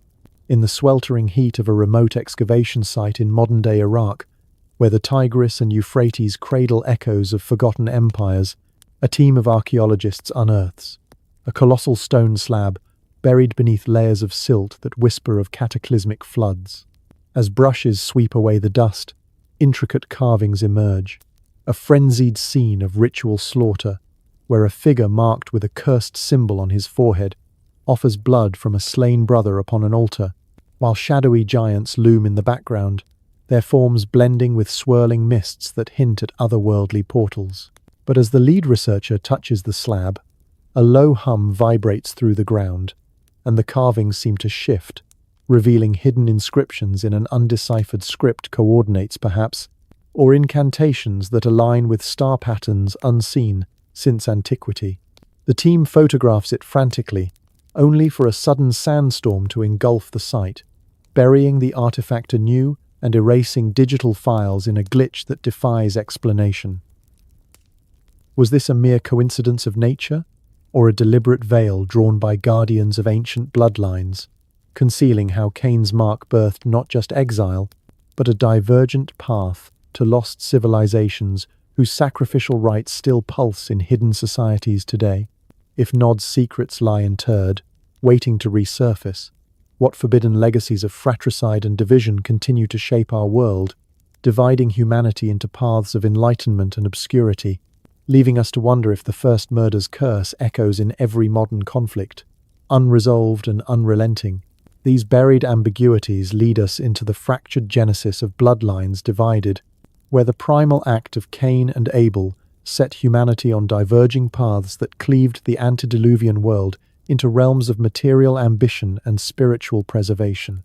Outside Eden's guarded gates, Adam and Eve navigated a harsher reality: soil that resisted the plough, animals wary of human touch, and the shadow of death now woven into every breath. Their union, marked by the curse of toil and pain, bore fruit in sons Cain, the tiller of ground, and Abel, the keeper of flocks, each embodying facets of post-paradise existence. Cain's name, meaning acquired, reflected Eve's hopeful declaration: "I have gotten a man from the Lord," a plea for redemption amid loss. Abel's, evoking breath or vanity, hinted at life's fleeting nature, his gentle spirit attuned to the rhythms of herds wandering under vast skies. The brothers grew in the shadow of paradise, glimpsing the cherubim's flaming swords from afar, stories of lost glory fueling their divergent temperaments. Cain wrestled with the cursed earth, thorns piercing his hands as he coaxed meager harvests, his ambition hardening into resentment against the unyielding ground. Abel, roaming hills with his sheep, found solace in the stars and winds, his offerings born of gratitude rather than obligation. Both felt the pull to honor their creator, constructing altars of stone where smoke could carry prayers heavenward. Abel presented the firstborn of his flock, fat portions rich with life force, a sincere gesture echoing the purity of pre-fall harmony. Cain offered fruits of the soil, grains and vegetables, the sweat of his brow, but his heart carried duty, not devotion, leftovers rather than the best. Divine favor fell upon Abel, his sacrifice accepted in flames that consumed it wholly, while Cain's lay untouched, a silent rebuke. The reason lay not in the gift's form, but the giver's intent. Abel's flowed from love, Cain's from obligation, mirroring deeper motifs in ancient rituals where blood symbolized life's essence, as seen in Babylonian blood sacrifices where priests poured animal vitae upon altars to appease gods like Marduk, believing it more pleasing than vegetal offerings. This disparity ignited Cain's rage, his face falling like a storm cloud, jealousy festering into something primal and dark. God's warning came as mercy. Why are you angry? If you do well, will you not be accepted? But sin crouches at your door. Its desire is for you, but you must rule over it. Here was choice anew. The blueprints echo repent or succumb. Cain chose the latter, luring Abel to the fields under pretense of brotherhood. In that isolated expanse, far from parental eyes, violence erupted. Hands meant for tilling became weapons, blood spilling upon the earth that had already been cursed through Adam. Abel's life ebbed away, his cries absorbed by the soil, marking the first human death not from age or accident, but deliberate fratricide. The ground itself became accuser, Abel's blood crying out to heaven, a phenomenon preserved in global law where spilled innocent vitae demands justice, as in Aztec rites where hearts were offered to sustain the sun, echoing Nephilim-influenced blood cults that viewed sacrifice as cosmic balance. God's confrontation pierced the veil. Where is your brother Abel? Cain's lie, I do not know. Am I my brother's keeper? Sealed his fate, the voice thundering. Your brother's blood cries to me from the ground. The curse deepened. Cain a fugitive, the earth yielding no more to him, wandering as vagabond. Yet mercy tempered judgment a mark upon Cain, not shame but protection, lest vengeance claim him prematurely. This mark, speculated in esoteric traditions as a horn or luminous sigil, became a beacon for conspiracies. Some link it to the mark of the beast in Revelation, a genetic or symbolic identifier passed through bloodlines, manifesting in anomalies like polydactyly or rare blood types among certain lineages. Exiled east of Eden to the land of Nod, meaning wandering Cain, didn't succumb to isolation but founded a civilization, building the city of Enoch after his son, a refuge for the restless. Nod emerges in theories as a lost hub of innovation, perhaps akin to Graham Hancock's hypothesized Ice Age civilizations, where pseudo-archaeological claims posit advanced societies erased by cataclysms. Conspiracies swirl around Nod as a precursor to Atlantis, its streets lined with megalithic structures harnessing earth energies, suppressed in biblical narratives to conceal pre-flood tech. Hancock's Ancient Apocalypse suggests such sites as time capsules, with Nod's remnants buried under Mesopotamian sands, echoing underwater anomalies like Yonaguni that hint at submerged metropolises. Cain's descendants inherited his restless drive, forging a path of material mastery. Towers reaching heavenward in hubris, gardens in geometric perfection lacking Eden's wild grace, markets where everything bore a price, including human lives. Art flourished statues of heroes, paintings glorifying conquest, but served self-aggrandizement, not divine praise. Knowledge expanded, star navigation for trade routes, water harnessing for mills, but each advance distanced them from the Creator, prayer replaced by planning, faith by self-reliance. Cities multiplied, modeled on Enoch, monuments to human salvation without God, their extended lifespans centuries passing like decades, filled with achievement, yet void of joy. Blood sacrifices permeated this path, echoing Nephilim rites where giants demanded offerings to sate appetites, as in Babylonian ceremonies dipping swords in sacrificial blood for purification, or Eleusinian mysteries Taurobolium, where bull blood bathed initiates for rebirth. Conspiracies link Cain's mark to these cults, his curse birthing vampiric legends or cannibalistic practices, as in Native American Wendigo tales of hunger-driven monstrosity. Phenomena like the Bernie relief's demonic figures suggest Nod's influence on later mythologies, where blood rites sustained dark pacts. In contrast, Seth's line born after Abel's loss, his name meaning appointed, charted a path of quiet fidelity. Living in hills far from urban clamour, they invoked the sacred name aloud, their camps free of hammers and forges, wealth in wisdom, not gold. Stories of Eden passed orally, women bearing children after centuries, infants glowing with ethereal light, men enduring for hundreds of years watching nature's slow dance. Leaders ruled gently, settling disputes with words, sharing with strangers in echoes of pre-fall abundance. Marriages within the line preserved purity, weddings under starlight blessed by unseen presences. Yet, temptation crept. Youth gazed towards city lights, hearing tales of feasts and music, elders warning of spiritual poison. Isolation bred curiosity, hearts turning despite sacred callings. This divergence foreshadowed humanity's dual trajectories, Cain's material ascent leading to corruption, Seth's spiritual vigilance, a fragile flame against encroaching darkness. Mysteries abound in Nod's fate. Hancock's theories posit it as a lost civilization, its tech buried post-flood, perhaps in hollow earth realms accessed via Antarctic entrances, as in conspiracy lore of Nazi expeditions seeking Agartha. Blood sacrifices echo in mystery cults like the Eleusinian, where purification rites mimicked antediluvian offerings, or Christian mythology's atonement shadowed by Cain's curse. Phenomena of ancient anomalies, giant skeletons in mounds, undeciphered scripts hint at diverging bloodlines' legacies. Questions cascade, defying closure. If Cain's path birthed lost civilizations, why suppress Nod's ruins? Do blood sacrifices' echoes persist in modern rituals, veiled by elites? And in diverging paths, does humanity still walk Cain's ambition or Seth's purity? Or a fractured blend leading to new dooms? In the hushed confines of an abandoned alchemical laboratory hidden beneath the streets of Prague, where cobwebs drape forgotten crucibles like veils of forgotten epochs, a clandestine researcher drawn by whispers of an ancient manuscript, smuggled from the Vatican's forbidden stacks, pores over a leather-bound tome that reeks of sulfur and antiquity. As he deciphers the faded runes, detailing Azazel's teachings of metal transmutation, the air thickens with an acrid smoke that materializes from nowhere, coiling into shapes. Hammers forging blades that glow with unearthly fire. Stars aligning in patterns that predict not just fates but manipulations of reality itself. The researcher reaches for a vial of mercury, replicating a described ritual, only for the liquid to defy gravity, levitating and forming a mirror that reflects not his face, but visions of antediluvian forges where giants hammered secrets into weapons that could cleave dimensions.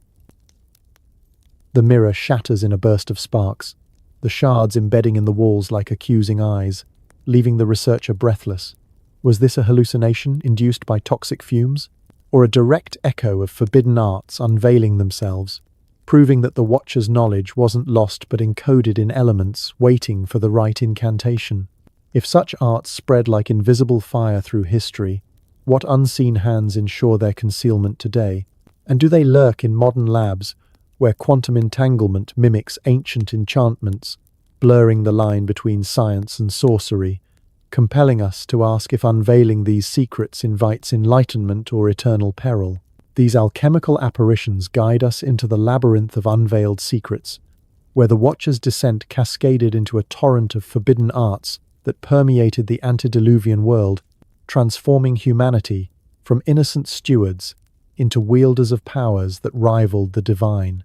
Azazel, the fallen architect of craftsmanship, stood at the forefront, his teachings a Pandora's box of material mastery that began with the Earth's hidden treasures. He revealed the veins of copper and iron snaking through rock like concealed lifelines, instructing mortals in the alchemical dance of fire and ore smelting furnaces that blazed eternally, hammers ringing out symphonies of creation. From these forges sprang tools of precision, plows that delved deeper than any beast could pull, wheels that spun with frictionless grace, revolutionizing agriculture and transport in ways that echoed the wheel's invention in Sumer around 3500 BCE, yet conspiracists argue this was rediscovery, the original blueprints whispered by Azazel to pre-flood artisans whose works lie buried in anomalous sites like the gear of Antikythera, a 2nd century BCE mechanism with gears too advanced for its time. suggesting salvaged antediluvian tech. But Azazel's gifts darkened swiftly. He unveiled the forge of warfare, crafting swords with edges honed to molecular sharpness, spears balanced for lethal flight, armor that repelled blows like invisible shields. These weren't mere weapons but extensions of will, infused with runes that amplified strength, as in legends of Excalibur or the Sumerian epic of Gilgamesh, where divine blades cleaved monsters. Conspiracies link this to modern metallurgy's anomalies. The Damascus steel's Wootz patterns, lost until recent recreations, mimic Watcher, forged alloys, while classified military projects like DARPA's metamaterials bend light and sound, echoing Azazel's illusions. Phenomena such as spontaneous metal failures in haunted sites, swords rusting overnight, despite preservation, hint at lingering curses, as if the elements remember their forbidden origins and rebel against misuse. Kokabiel, the Star Whisperer, imparted astrology's arcane maps, teaching humans to read planetary dances as omens of fortune or ruin. Constellations gained names and meanings. Orion, the hunter, foretelling battles. Pleiades signaling harvests, their alignments governing life's facets.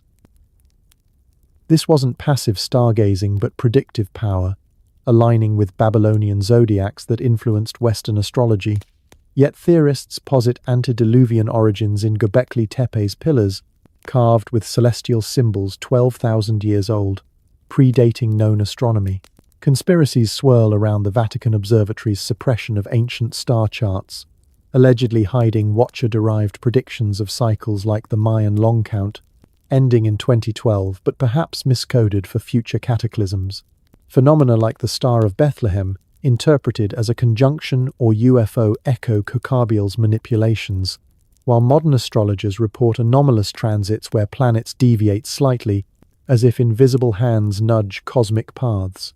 Barakijal unlocked weather's whims, revealing cloud patterns that heralded storms, wind harnessed for sails and mills, water directed through channels that irrigated deserts into oases. Nature bent to human command, but at a cost unleashing tempests that ravaged foes, as in Norse myths of storm gods like Thor, whose hammer mimicked Barakijal's thunder calls. Conspiracies tie this to HAARP's ionospheric manipulations, accused of weather warfare, with declassified documents hinting at Tesla-inspired tech rooted in antediluvian lore. Phenomena such as ball lightning or rogue waves defy physics, perhaps residues of Watcher spells lingering in atmospheric layers. Armoros delved into enchantment's shadows, teaching words of power that compelled obedience, herbs for healing or harm, spirit bindings that summoned entities from veils between worlds. Rituals wove reality's threads, as in Egyptian Book of the Dead's incantations for afterlife navigation, likely echoes of Watcher grimoires. Conspiracies point to the Necronomicon, Lovecraft's fictional tome inspired by real occult texts as veiled antediluvian knowledge, with modern chaos magic practitioners reporting entity contacts during invocations, blurring lines with alien abductions.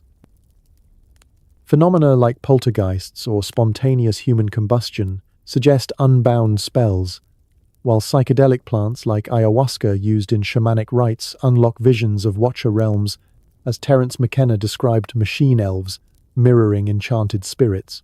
Gadriel schooled in warfare strategies, army formations, siege engines, psychological terror that broke enemies before blades fell. Fortifications rose impenetrable, campaigns planned with ruthless efficiency, paralleling Sun Tzu's art of war but predating it by millennia. Conspiracies link this to Templar military orders, their tactics allegedly from Watcher scrolls hidden in Jerusalem's tunnels, influencing modern psyops like MK Ultra's mind control. Phenomena of ghost armies in battlefields, apparitions replaying ancient clashes hint at residual energies from Gadriel's bindings. Women received shadowed education, cosmetics and adornments to wield beauty as power, herbalism controlling fertility or death, gems cut into talismans amplifying allure. This empowered yet endangered, as in Greek myths of Medea's poisons or Cleopatra's seductive arts. Conspiracies tie to Rosicrucian orders, preserving these as alchemical secrets. with modern cosmetics industries accused of subliminal mind control via pheromones. Phenomena like love potions in folklore manifest in pheromonal studies, where scents alter behavior inexplicably. Music and dance evolved hypnotically. Instruments birthed from watcher designs, lyres resonating with cosmic frequencies, rhythms stirring primal urges. Songs became spells, as in Orphic hymns invoking gods. Conspiracies claim Freemasonic lodges use tonal geometries from these arts, influencing subconscious through media. Phenomena of binaural beats inducing trances echo antediluvian harmonies. Writing preserved this deluge, symbols capturing thought, libraries swelling with scrolls that centralized power. The spread accelerated corruption knowledge without wisdom breeding hubris, temptations multiplying as arts intertwined. Conspiracies posit the emerald tablet Hermes Trismegistus's alchemical cornerstone as watcher-derived, its as above, so below principle guiding quantum entanglement research. Phenomena like glossolalia, speaking unknown languages, suggest latent activations of ancient scripts in human psyches. As arts disseminated, society stratified, elites hoarded secrets, masses glimpsed fragments, widening chasms. Yet, the veil thinned, watchers' influence permeating, setting stages for doom. These unveiled secrets, once divine, became humanity's chains, their spread a silent invasion reshaping souls. Mysteries persist, defying bounds. If watcher arts birthed civilization, why do modern breakthroughs mirror them? CRISPR echoing herbal controls, AI predicting like astrology. Do suppressed grimoires in elite vaults hold keys to immortality or curses? And in phenomena like crop circles' geometric music, do echoes call us back to forbidden origins? These inquiries weave eternal, luring deeper into the art's enigmatic web. Dear listeners of Mystery History for Sleep, this is Mr. H, your guide through the shadowed corridors of time and legend. If these mystical revelations have enchanted your thoughts, continue with us through the night's veiled wonders. Where are you listening from this evening, and what time enchants your world? We'd love to hear from you. In the frozen mists of Mount Ararat's unforgiving slopes, where jagged rocks pierce the eternal snow like accusations from the heavens, a lone mountaineer, equipped with cutting-edge thermal gear, and driven by tales of a biblical relic, pauses mid-climb as an unnatural gale howls through the crevices.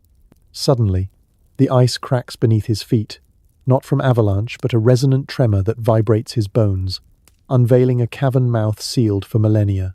Venturing inside, his flashlight catches glints of petrified wood, massive beams arranged in geometric precision, echoing ancient blueprints. As he touches one, visions flood his mind. A righteous man hammering gopher wood amid jeering crowds, animals marching in pairs toward a colossal vessel, and a divine voice booming commands that defy logic.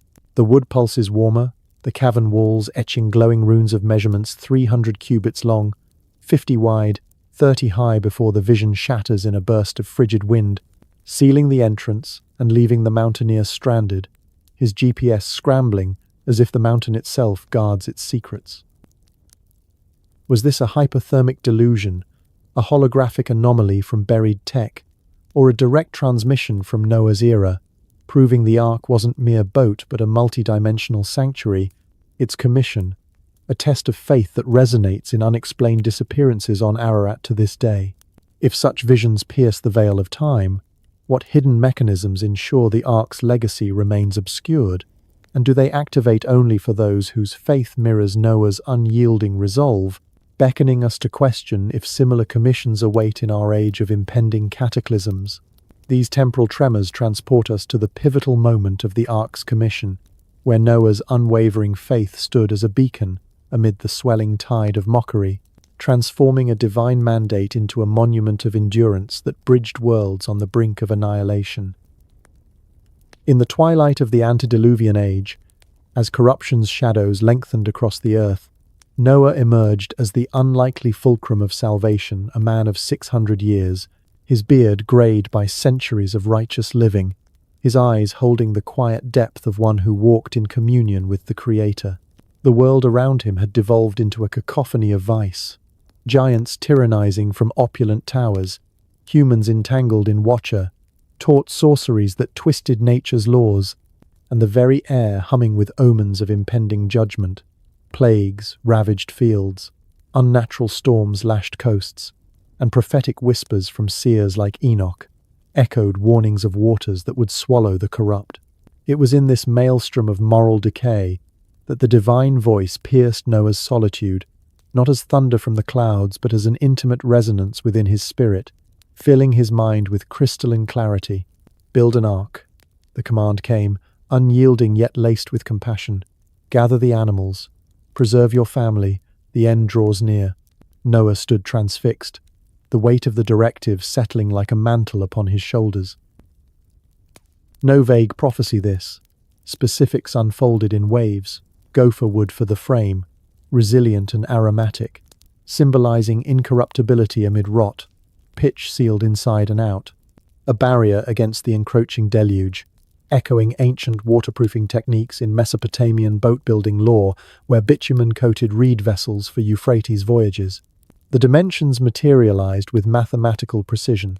300 cubits long, approximately 450 feet, 50 cubits wide, 75 feet, 30 cubits high, 45 feet, proportions that formed a stable rectangle, defying waves with hydrodynamic grace, yet conspiracies whisper of sacred geometry embedded within, the ratios aligning with phi, the golden mean, found in pyramids and nautilus shells, suggesting the ark as a resonant chamber tuned to cosmic frequencies for protection against dimensional upheavals. 3 decks divided the interior, lower for beasts and stores, middle for family quarters, upper for ventilation, and light through a window near the roof, a design that anticipated buoyancy and stability, as modern naval architects like those at the Creation Museum have modeled, confirming its seaworthiness against 100-foot waves. A single door in the side, vast enough for elephants yet sealable by divine hand, completed the vessel. These measurements weren't arbitrary. They encoded deeper mysteries, paralleling the tabernacle's proportions in Exodus, a mobile sanctuary mirroring heavenly patterns, or the Sumerian ziggurats' tiered structures ascending toward gods. Theorists like those in ancient astronaut circles posit the ark as a genetic vault, its dimensions optimized for harmonic resonance to preserve DNA integrity amid electromagnetic storms triggered by the flood, perhaps comet-induced, as in Immanuel Velikovsky's Worlds in Collision, where planetary close encounters unleashed global disasters. Noah's sons, Shem, Ham, and Japheth, greeted the revelation with skepticism, their youthful vigor clashing against the absurdity of a ship on dry land, far from any sea. Shem shook his head in sorrow. Ham laughed derisively. Japheth pleaded reason. Yet Noah, fortified by the voice that had sustained him through centuries, remained unmoved. His hands, calloused from righteous labor, set to work at dawn each day, felling gopher trees, resinous cypresses perhaps, resistant to decay and shaping beams with stone tools honed by determination. Neighbors, drawn by the clamor, arrived first in curiosity, then in mockery. "Old fool builds a boat in the desert," they jeered, pelting stones that miraculously veered away, as if an invisible shield guarded the project. Local rulers, sensing unrest in the growing crowds, dispatched warriors to dismantle the folly, but their limbs grew heavy, weapons slipping from grasp, whispers of dread filling their ears. Divine protection, manifesting in phenomena akin to poltergeist activity reported near sacred sites, where unseen forces repel intruders. As the ark rose, a wooden behemoth casting long shadows over the valley, strange portents accompanied its construction. Animals began arriving unbidden, 2 by 2 for most species, 7 pairs for the clean lions padding alongside lambs without predation, bears ambling with deer in serene procession, a supernatural truce suspending natural instincts, much like the Pax Deorum in Roman law where gods imposed peace during rituals. Birds nested in the rafters, their songs harmonizing with Noah's hammer strikes, while serpents coiled peacefully in corners. This gathering defied logic, echoing global flood myths like the Hindu Matsya avatar, where Vishnu as fish warns Manu to build a boat and collect all seeds of life, or Native American tales of animal assemblies before deluges. Conspiracies suggest the ark's wood resonated with infrasound frequencies, broadcasting a call audible only to beasts, a technology rediscovered in modern wildlife trackers using sonic beacons. Noah's wife, unnamed in scripture but pivotal in apocryphal expansions like the Book of Jubilees, where she's called Emzara, supported with quiet resolve, gathering seeds and provisions, grains sealed in jars, herbs for healing hybrid-induced ailments, oils pressed from olives that symbolized renewal, her dreams filled with aquatic visions, waters rising yet the ark buoyant, reinforcing faith amid derision. The family labored in isolation, tools remaining sharp against wear, fires kindling without spark miracles that fueled rumors of sorcery, drawing more mockers who formed encampments to heckle, their laughter a cacophony masking growing unease as skies darkened unnaturally. The pitch, drawn from tar pits bubbling with primordial ooze, carried scents of sulphur and decay, whispers rising from the depths as if the earth mourned its coming role in the deluge. Workers claimed voices from the pits, prophetic mutterings of judgment, aligning with geological anomalies like the La Brea tar pits' preserved fossils, hinting at rapid entombments during ancient floods. As the final planks fitted, the structure loomed taller than surrounding hills, its shadow a promise of change, crowds swelling with merchants peddling wares to gawkers, shifting trade routes in the spectacle. Rulers escalated threats, viewing the ark as subversive a symbol rallying the oppressed against Nephilim overlords. Assassins crept near under night, but divine barriers repelled them, their daggers turning to dust. Noah preached amid mockery, his voice steady. Repent, for the end comes, words falling on deaf ears yet planting seeds in hidden hearts. This faith, amid ridicule, mirrored later figures like Giordano Bruno, burned for cosmic heresies, or modern whistleblowers exposing geoengineering as flood-like manipulations. As completion neared, the sky pressed heavier, air thickening with unspoken dread. The door stood open, awaiting the procession, Noah's family reflecting on their role not saviors of all, but preservers of legacy. The ark wasn't mere vessel, but covenant embodied, its commission a testament to obedience's power against worldly scorn. If the ark's dimensions encoded cosmic harmonies, why do replicas like Johann Weiber's full-scale version encounter unexplained structural anomalies, beams warping without cause?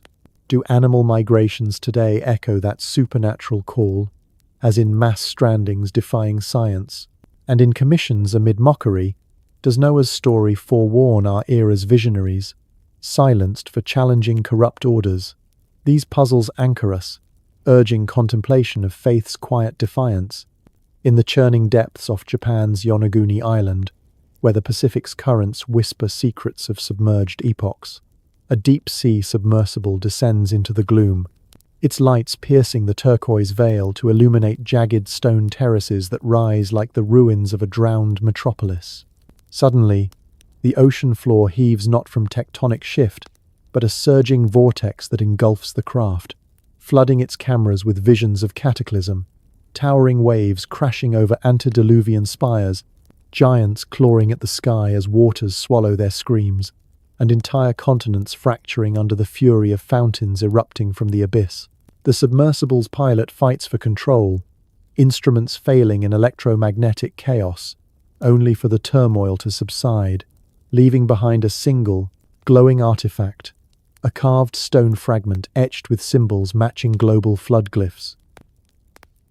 As the craft surfaces, the artifact crumbles to dust, its data corrupted, prompting the inescapable query, was this a mere hallucination from nitrogen narcosis, or a temporal rift unveiling the flood's raw unleashing, proving Yonaguni's formations aren't natural rock but remnants of a civilization reset by deliberate deluge?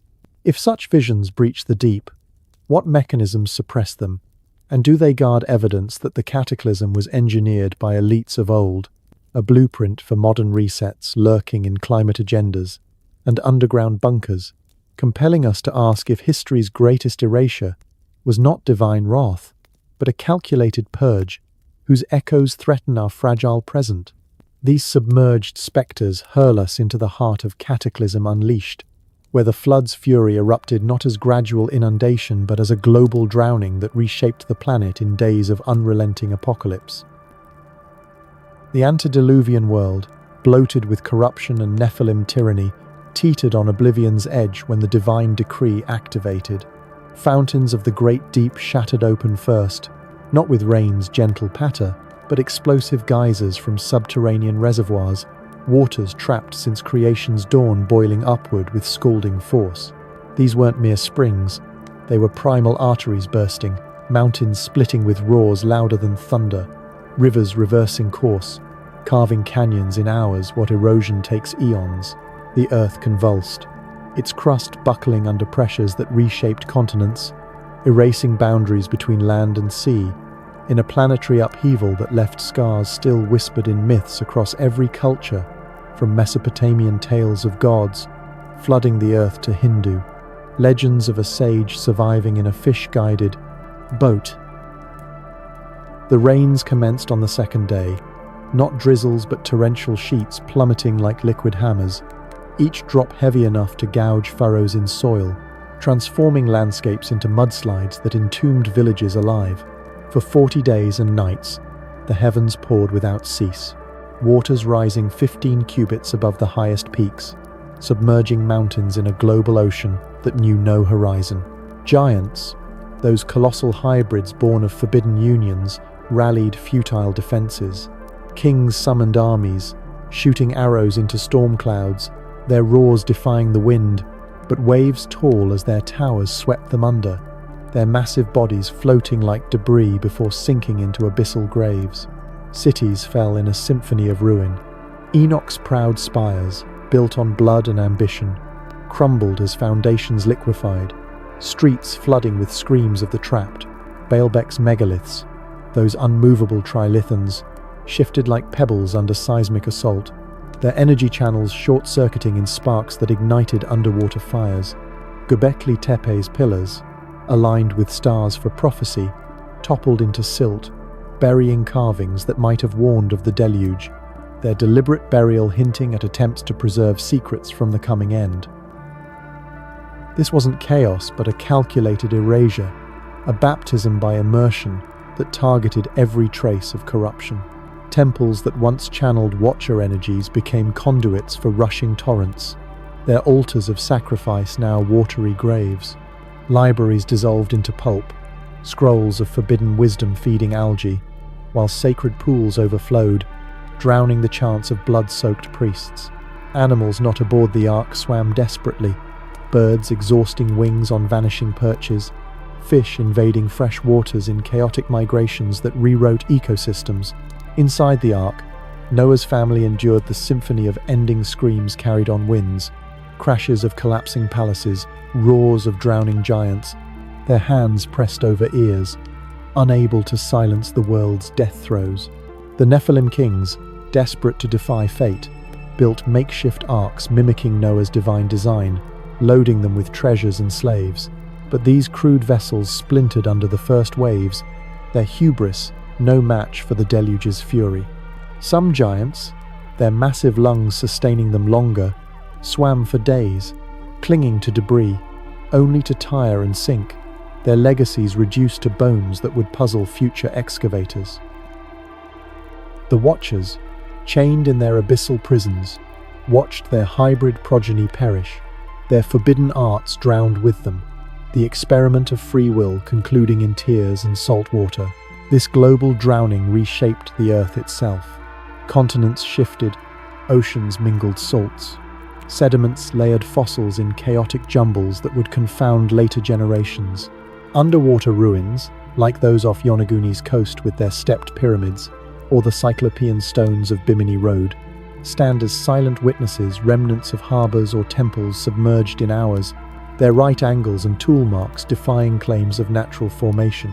In India, Dwarka's sunken city, with its grid-like streets dated to 7,500 BCE, whispers of a metropolis lost to the same waters. its walls echoing the precision of antediluvian architects.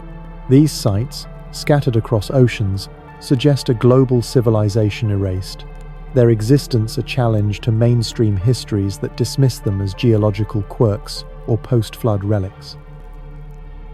The deluge's scale was no mere flood, but a planetary reset, its fury lasting 150 days, leaving the world a tomb for an entire age. Inside the ark, Noah's family lived in darkness, the vessel their universe, its single window admitting slivers of light that revealed nothing but endless waves.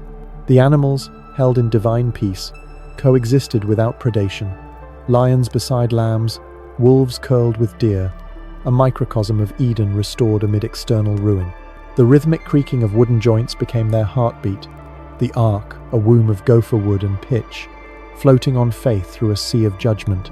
Yet, questions ripple through the depths, defying resolution. If the flood erased corruption, why do underwater cities persist as evidence of advanced societies, their technologies lost to us? Was the Cataclysm divine wrath, or a calculated purge by antediluvian elites, preserving their bloodlines while drowning the masses? And in modern whispers of engineered climate crises, rising seas, manipulated storms, do we hear echoes of that ancient reset, with hidden hands orchestrating new deluges to reshape our world.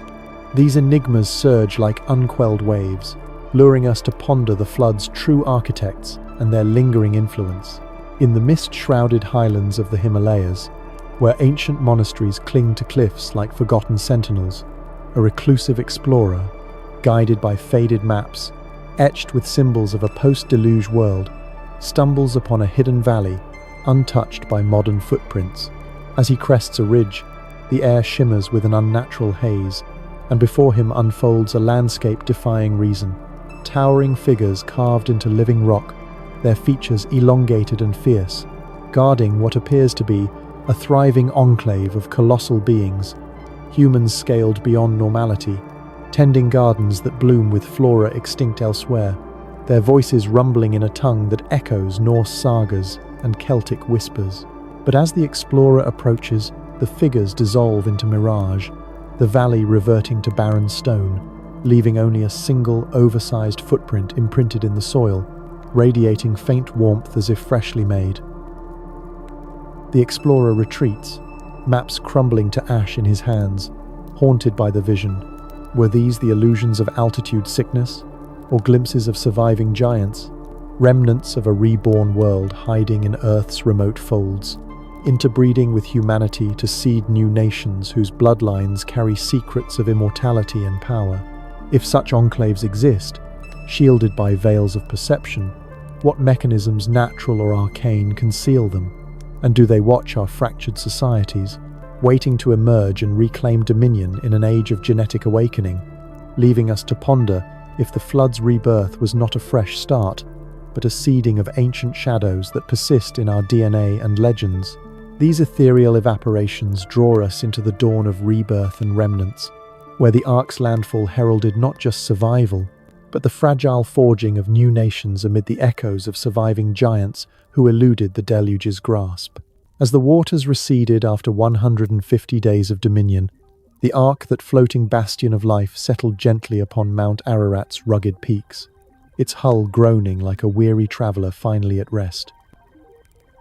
The mountain, straddling modern Turkey and Armenia, became an island in a vanishing sea, its slopes slick with mud that concealed the bones of the old world. Noah and his family emerged into a transformed landscape, air crisp with the scent of renewal, yet laced with the faint decay of submerged rot, rivers carving fresh paths through valleys reborn, their waters murmuring secrets of the depths they had claimed. The first sign of life's persistence came through avian messengers, a raven dispatched into the grey expanse, vanishing without return, perhaps perching on exposed carrion or distant ledges. 7 days later, a dove returned empty-clawed, its weary wings confirming the world's lingering wetness. Another week, and the dove bore an olive leaf green and vital, plucked from submerged groves now resurfacing, an emblem of resilience that would symbolize peace across cultures, from Greek olive wreaths honoring Athena to Native American peace pipes, adorned with leaves echoing renewal. On its third flight, the dove departed forever, nesting in the greening wilds, affirming Earth's readiness to nurture once more. Noah's kin prepared to disembark, stepping onto solid ground that trembled slightly underfoot, as if the planet still quivered from its watery ordeal. The ark's door, sealed by divine hand, swung open with a resonant creak, unleashing a parade of creatures. Elephants trumpeting freedom, birds exploding into the sky in colorful flocks, predators and prey dispersing without enmity, the supernatural truce lifting as instincts reawakened. The family built an altar from Ararat's stones, offering sacrifices whose smoke curled heavenward in gratitude, the aroma awakening hungers, long-suppressed lions remembering the hunt, deer the flight, yet the scent carried mercy, a covenant sealed with a rainbow's arc, promising no future global deluge, though conspiracies murmur of localized resets in hidden agendas. The world they inherited was quieter, scarred. Familiar landmarks vanished, mountains rearranged by seismic upheavals, valleys deepened into lakes that mirrored the sky's tentative blue, bones-littered slopes, giant femurs protruding from mud, human remnants tangled in debris, fertilizing soil with the decay of eras. Caves yielded paintings of chimeric beasts and elongated figures, depictions defying known fauna, as if hybrid survivors had scrawled warnings before vanishing. Weather patterns shifted erratically, storms brewing without warning, suns burning colder, hinting at atmospheric rebirth, perhaps accelerated evolution birthing new species, as in Darwin's finches, but amplified by cataclysmic necessity. Noah's sons forged new nations from this tabula rasa. Shem, the eldest, blessed with priestly insight, led his clan eastward toward fertile rivers, their descendants becoming shepherds and farmers, attuned to Earth's whispers, birthing Semitic lineages that would seed Abrahamic faiths. Ham, restless and exploratory, ventured southward into deserts hiding oases, his progeny raising pyramids and kingdoms in arid realms. Their darker skins and golden-flecked eyes whispered to carry traces of old blood, as in Egyptian pharaohs' elongated skulls suggesting hybrid echoes. Japheth, the builder, turned westward to coasts and islands, his kin mastering seas with sails that caught reborn winds, spreading across Europe and beyond, their red-haired daughters like Ashkenaz wielding elemental gifts, calming storms or speaking to birds. Intermarriages blended talents, children healing with touch while igniting fires mentally, understanding animal tongues amid weather prophecies. Yet, divisions sprouted water rights, sparking first wars. No giants commanding but human ambitions igniting conflicts over resources once shared.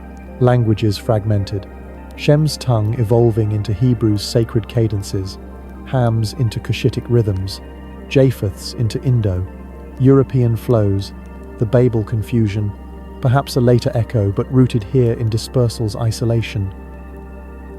Amid rebirth lurked remnants, surviving giants, diluted yet potent, who evaded the waters in high refuges or deep caverns.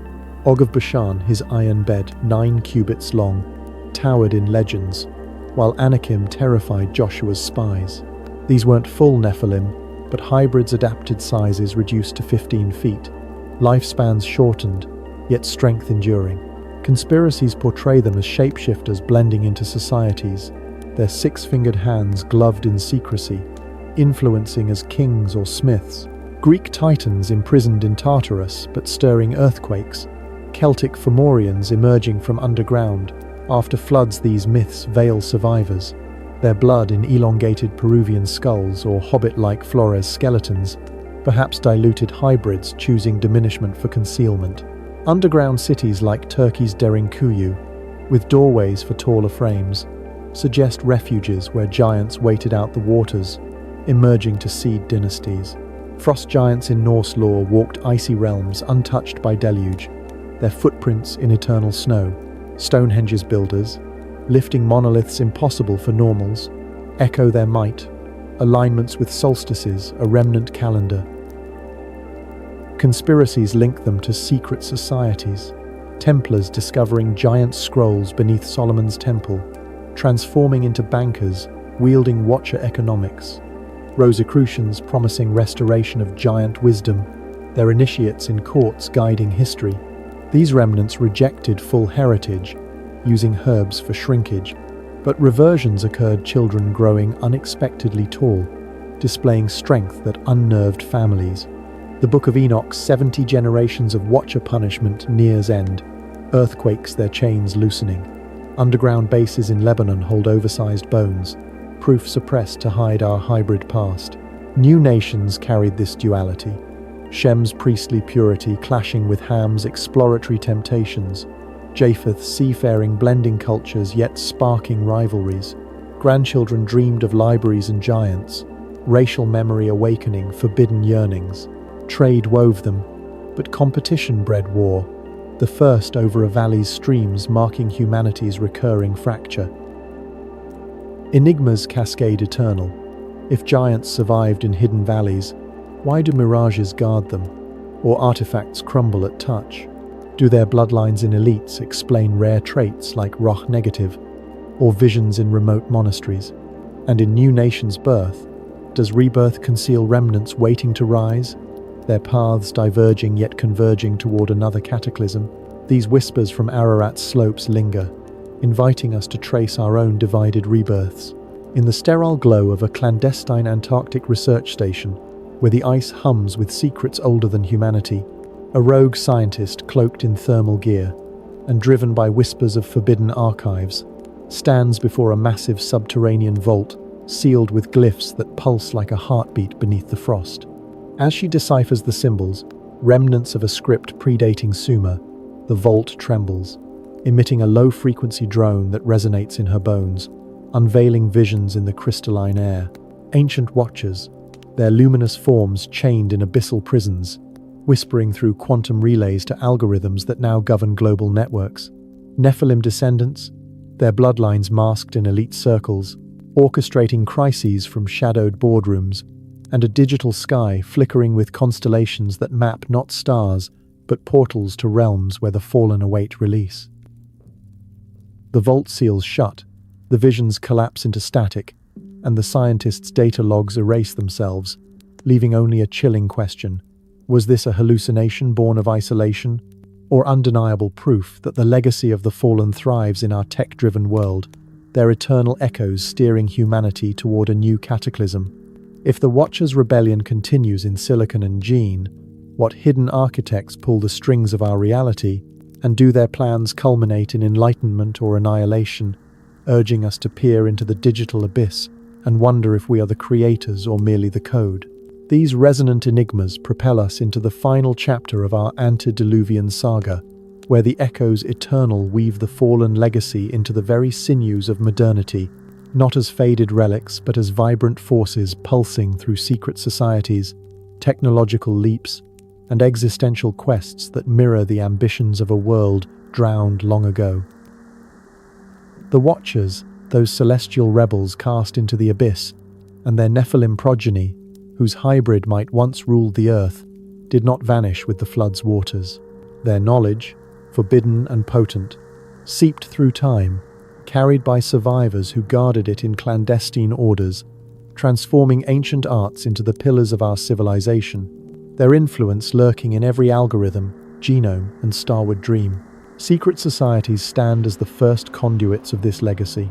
The Freemasons, with their rituals rooted in geometric precision, echo the Watcher's architectural wisdom lodges built with ratios mirroring the Ark's sacred design, their all-seeing eye a nod to Kokabiel's astrology, now emblazoned on dollar bills as if to declare dominion over economies. Their ceremonies, invoking stone fitted without iron's clang, recall sonic levitation techniques that raised Göbekli Tepe's pillars, techniques whispered in conspiracy circles to persist in classified projects, acoustic weapons that shatter matter or manipulate minds with frequencies honed by DARPA's silent labs. The Rosicrucians, cloaked in esoteric manifestos, promise restoration of antediluvian wisdom, their initiates infiltrating European courts, shaping policies with whispers of immortality drawn from Azazel's alchemical fires. These orders, veiled in symbols, operate as modern watchers, guiding humanity's path while concealing their true aims. Their lodges rumored to house relics, scrolls, crystals that hum with residual power from a lost age. Alchemy, born from Azazel's metallurgy, sought not just gold but transcendence, its elixirs echoing Nephilim potions that extended lives beyond mortal bounds. Medieval alchemists, like Nicholas Flamel, allegedly crafted philosopher's stones, their recipes mirroring Watcher herbology, now reflected in pharmaceutical empires, engineering drugs that alter DNA, mRNA vaccines, conspiracists claim, embedding codes akin to ancient spells, reshaping human essence under health's guise. The Kabbalah's Tree of Life maps Watcher cosmology, its Sephirot as gateways to realms where thought bends reality, paralleling quantum entanglements, non-local connections, where particles dance in unison across cosmic distances. Modern mystics, from tech moguls to occult influencers, wield these paths in meditation apps or corporate rituals, subtly steering markets or minds, as if channeling the fallen's dominion. The Templars, knights turned financiers, unearthed Watcher artifacts beneath Solomon's temple, scrolls etched with pre-flood metallurgy, devices pulsing with unknown energies, transforming them into architects of global banking. Their credit systems, birthing debt as power, echo Nephilim tribute systems, now scaled to bind nations through institutions like the World Bank, where economic resets mirror the flood's erasure, clearing paths for new orders. The Renaissance was no mere rebirth but a rekindling of Watcher arts. Leonardo's sketches of flying machines prefiguring drones, his anatomical studies dissecting hybrid-like forms, drawn from smuggled texts that whispered of Nephilim physiology.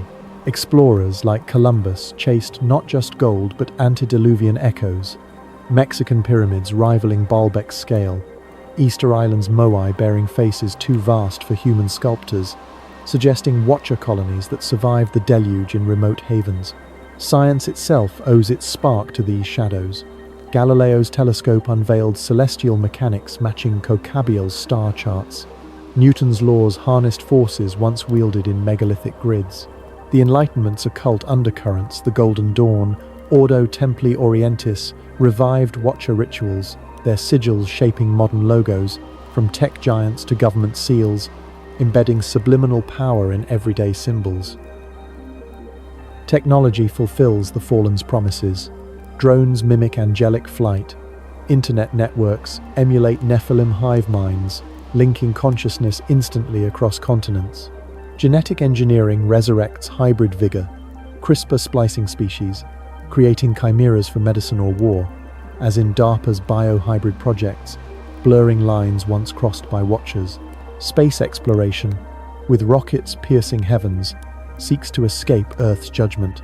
Mars colonies echoing Watcher dreams of new thrones, while transhumanism preaches mind-uploading immortality free of flesh, the ultimate rebellion to become gods without consequence.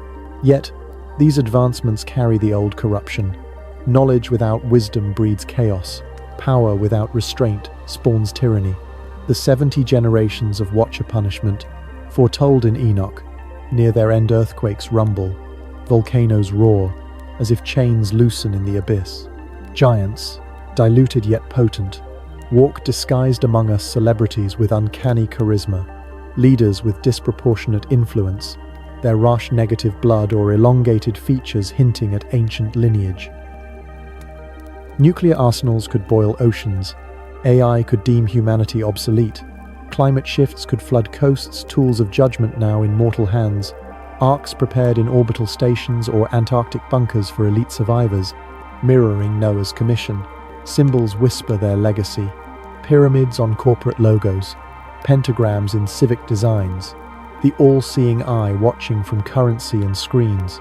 Conspiracies posit elites as Nephilim heirs, orchestrating crises to reset civilizations, their rituals in hidden lodges, invoking Watcher names to open portals. Phenomena like crop circles, their geometries matching antediluvian designs, suggest messages from the fallen, while AI anomalies, chatbots reciting Enochian verses, unprompted hint at digital possession, As if watchers infiltrate code, the cycle persists. Ambition fuels progress. Progress breeds hubris. Hubris invites judgment. As we splice genes, launch rockets, and code intelligences that rival our own, we tread the Watcher's path, their echoes eternal, urging us to question if we build a new Eden or the scaffold for another flood. Enigmas ripple without end.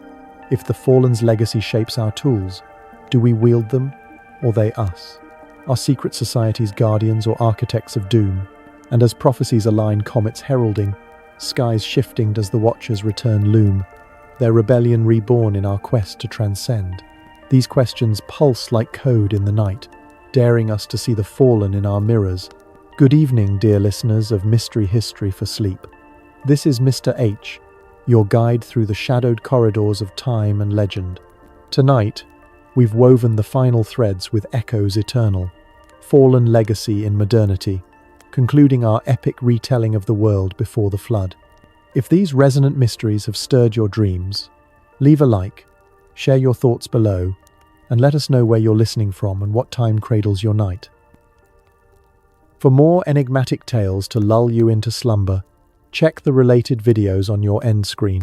Sleep deeply, my friends, and may your dreams weave new chapters in this eternal saga. Good night.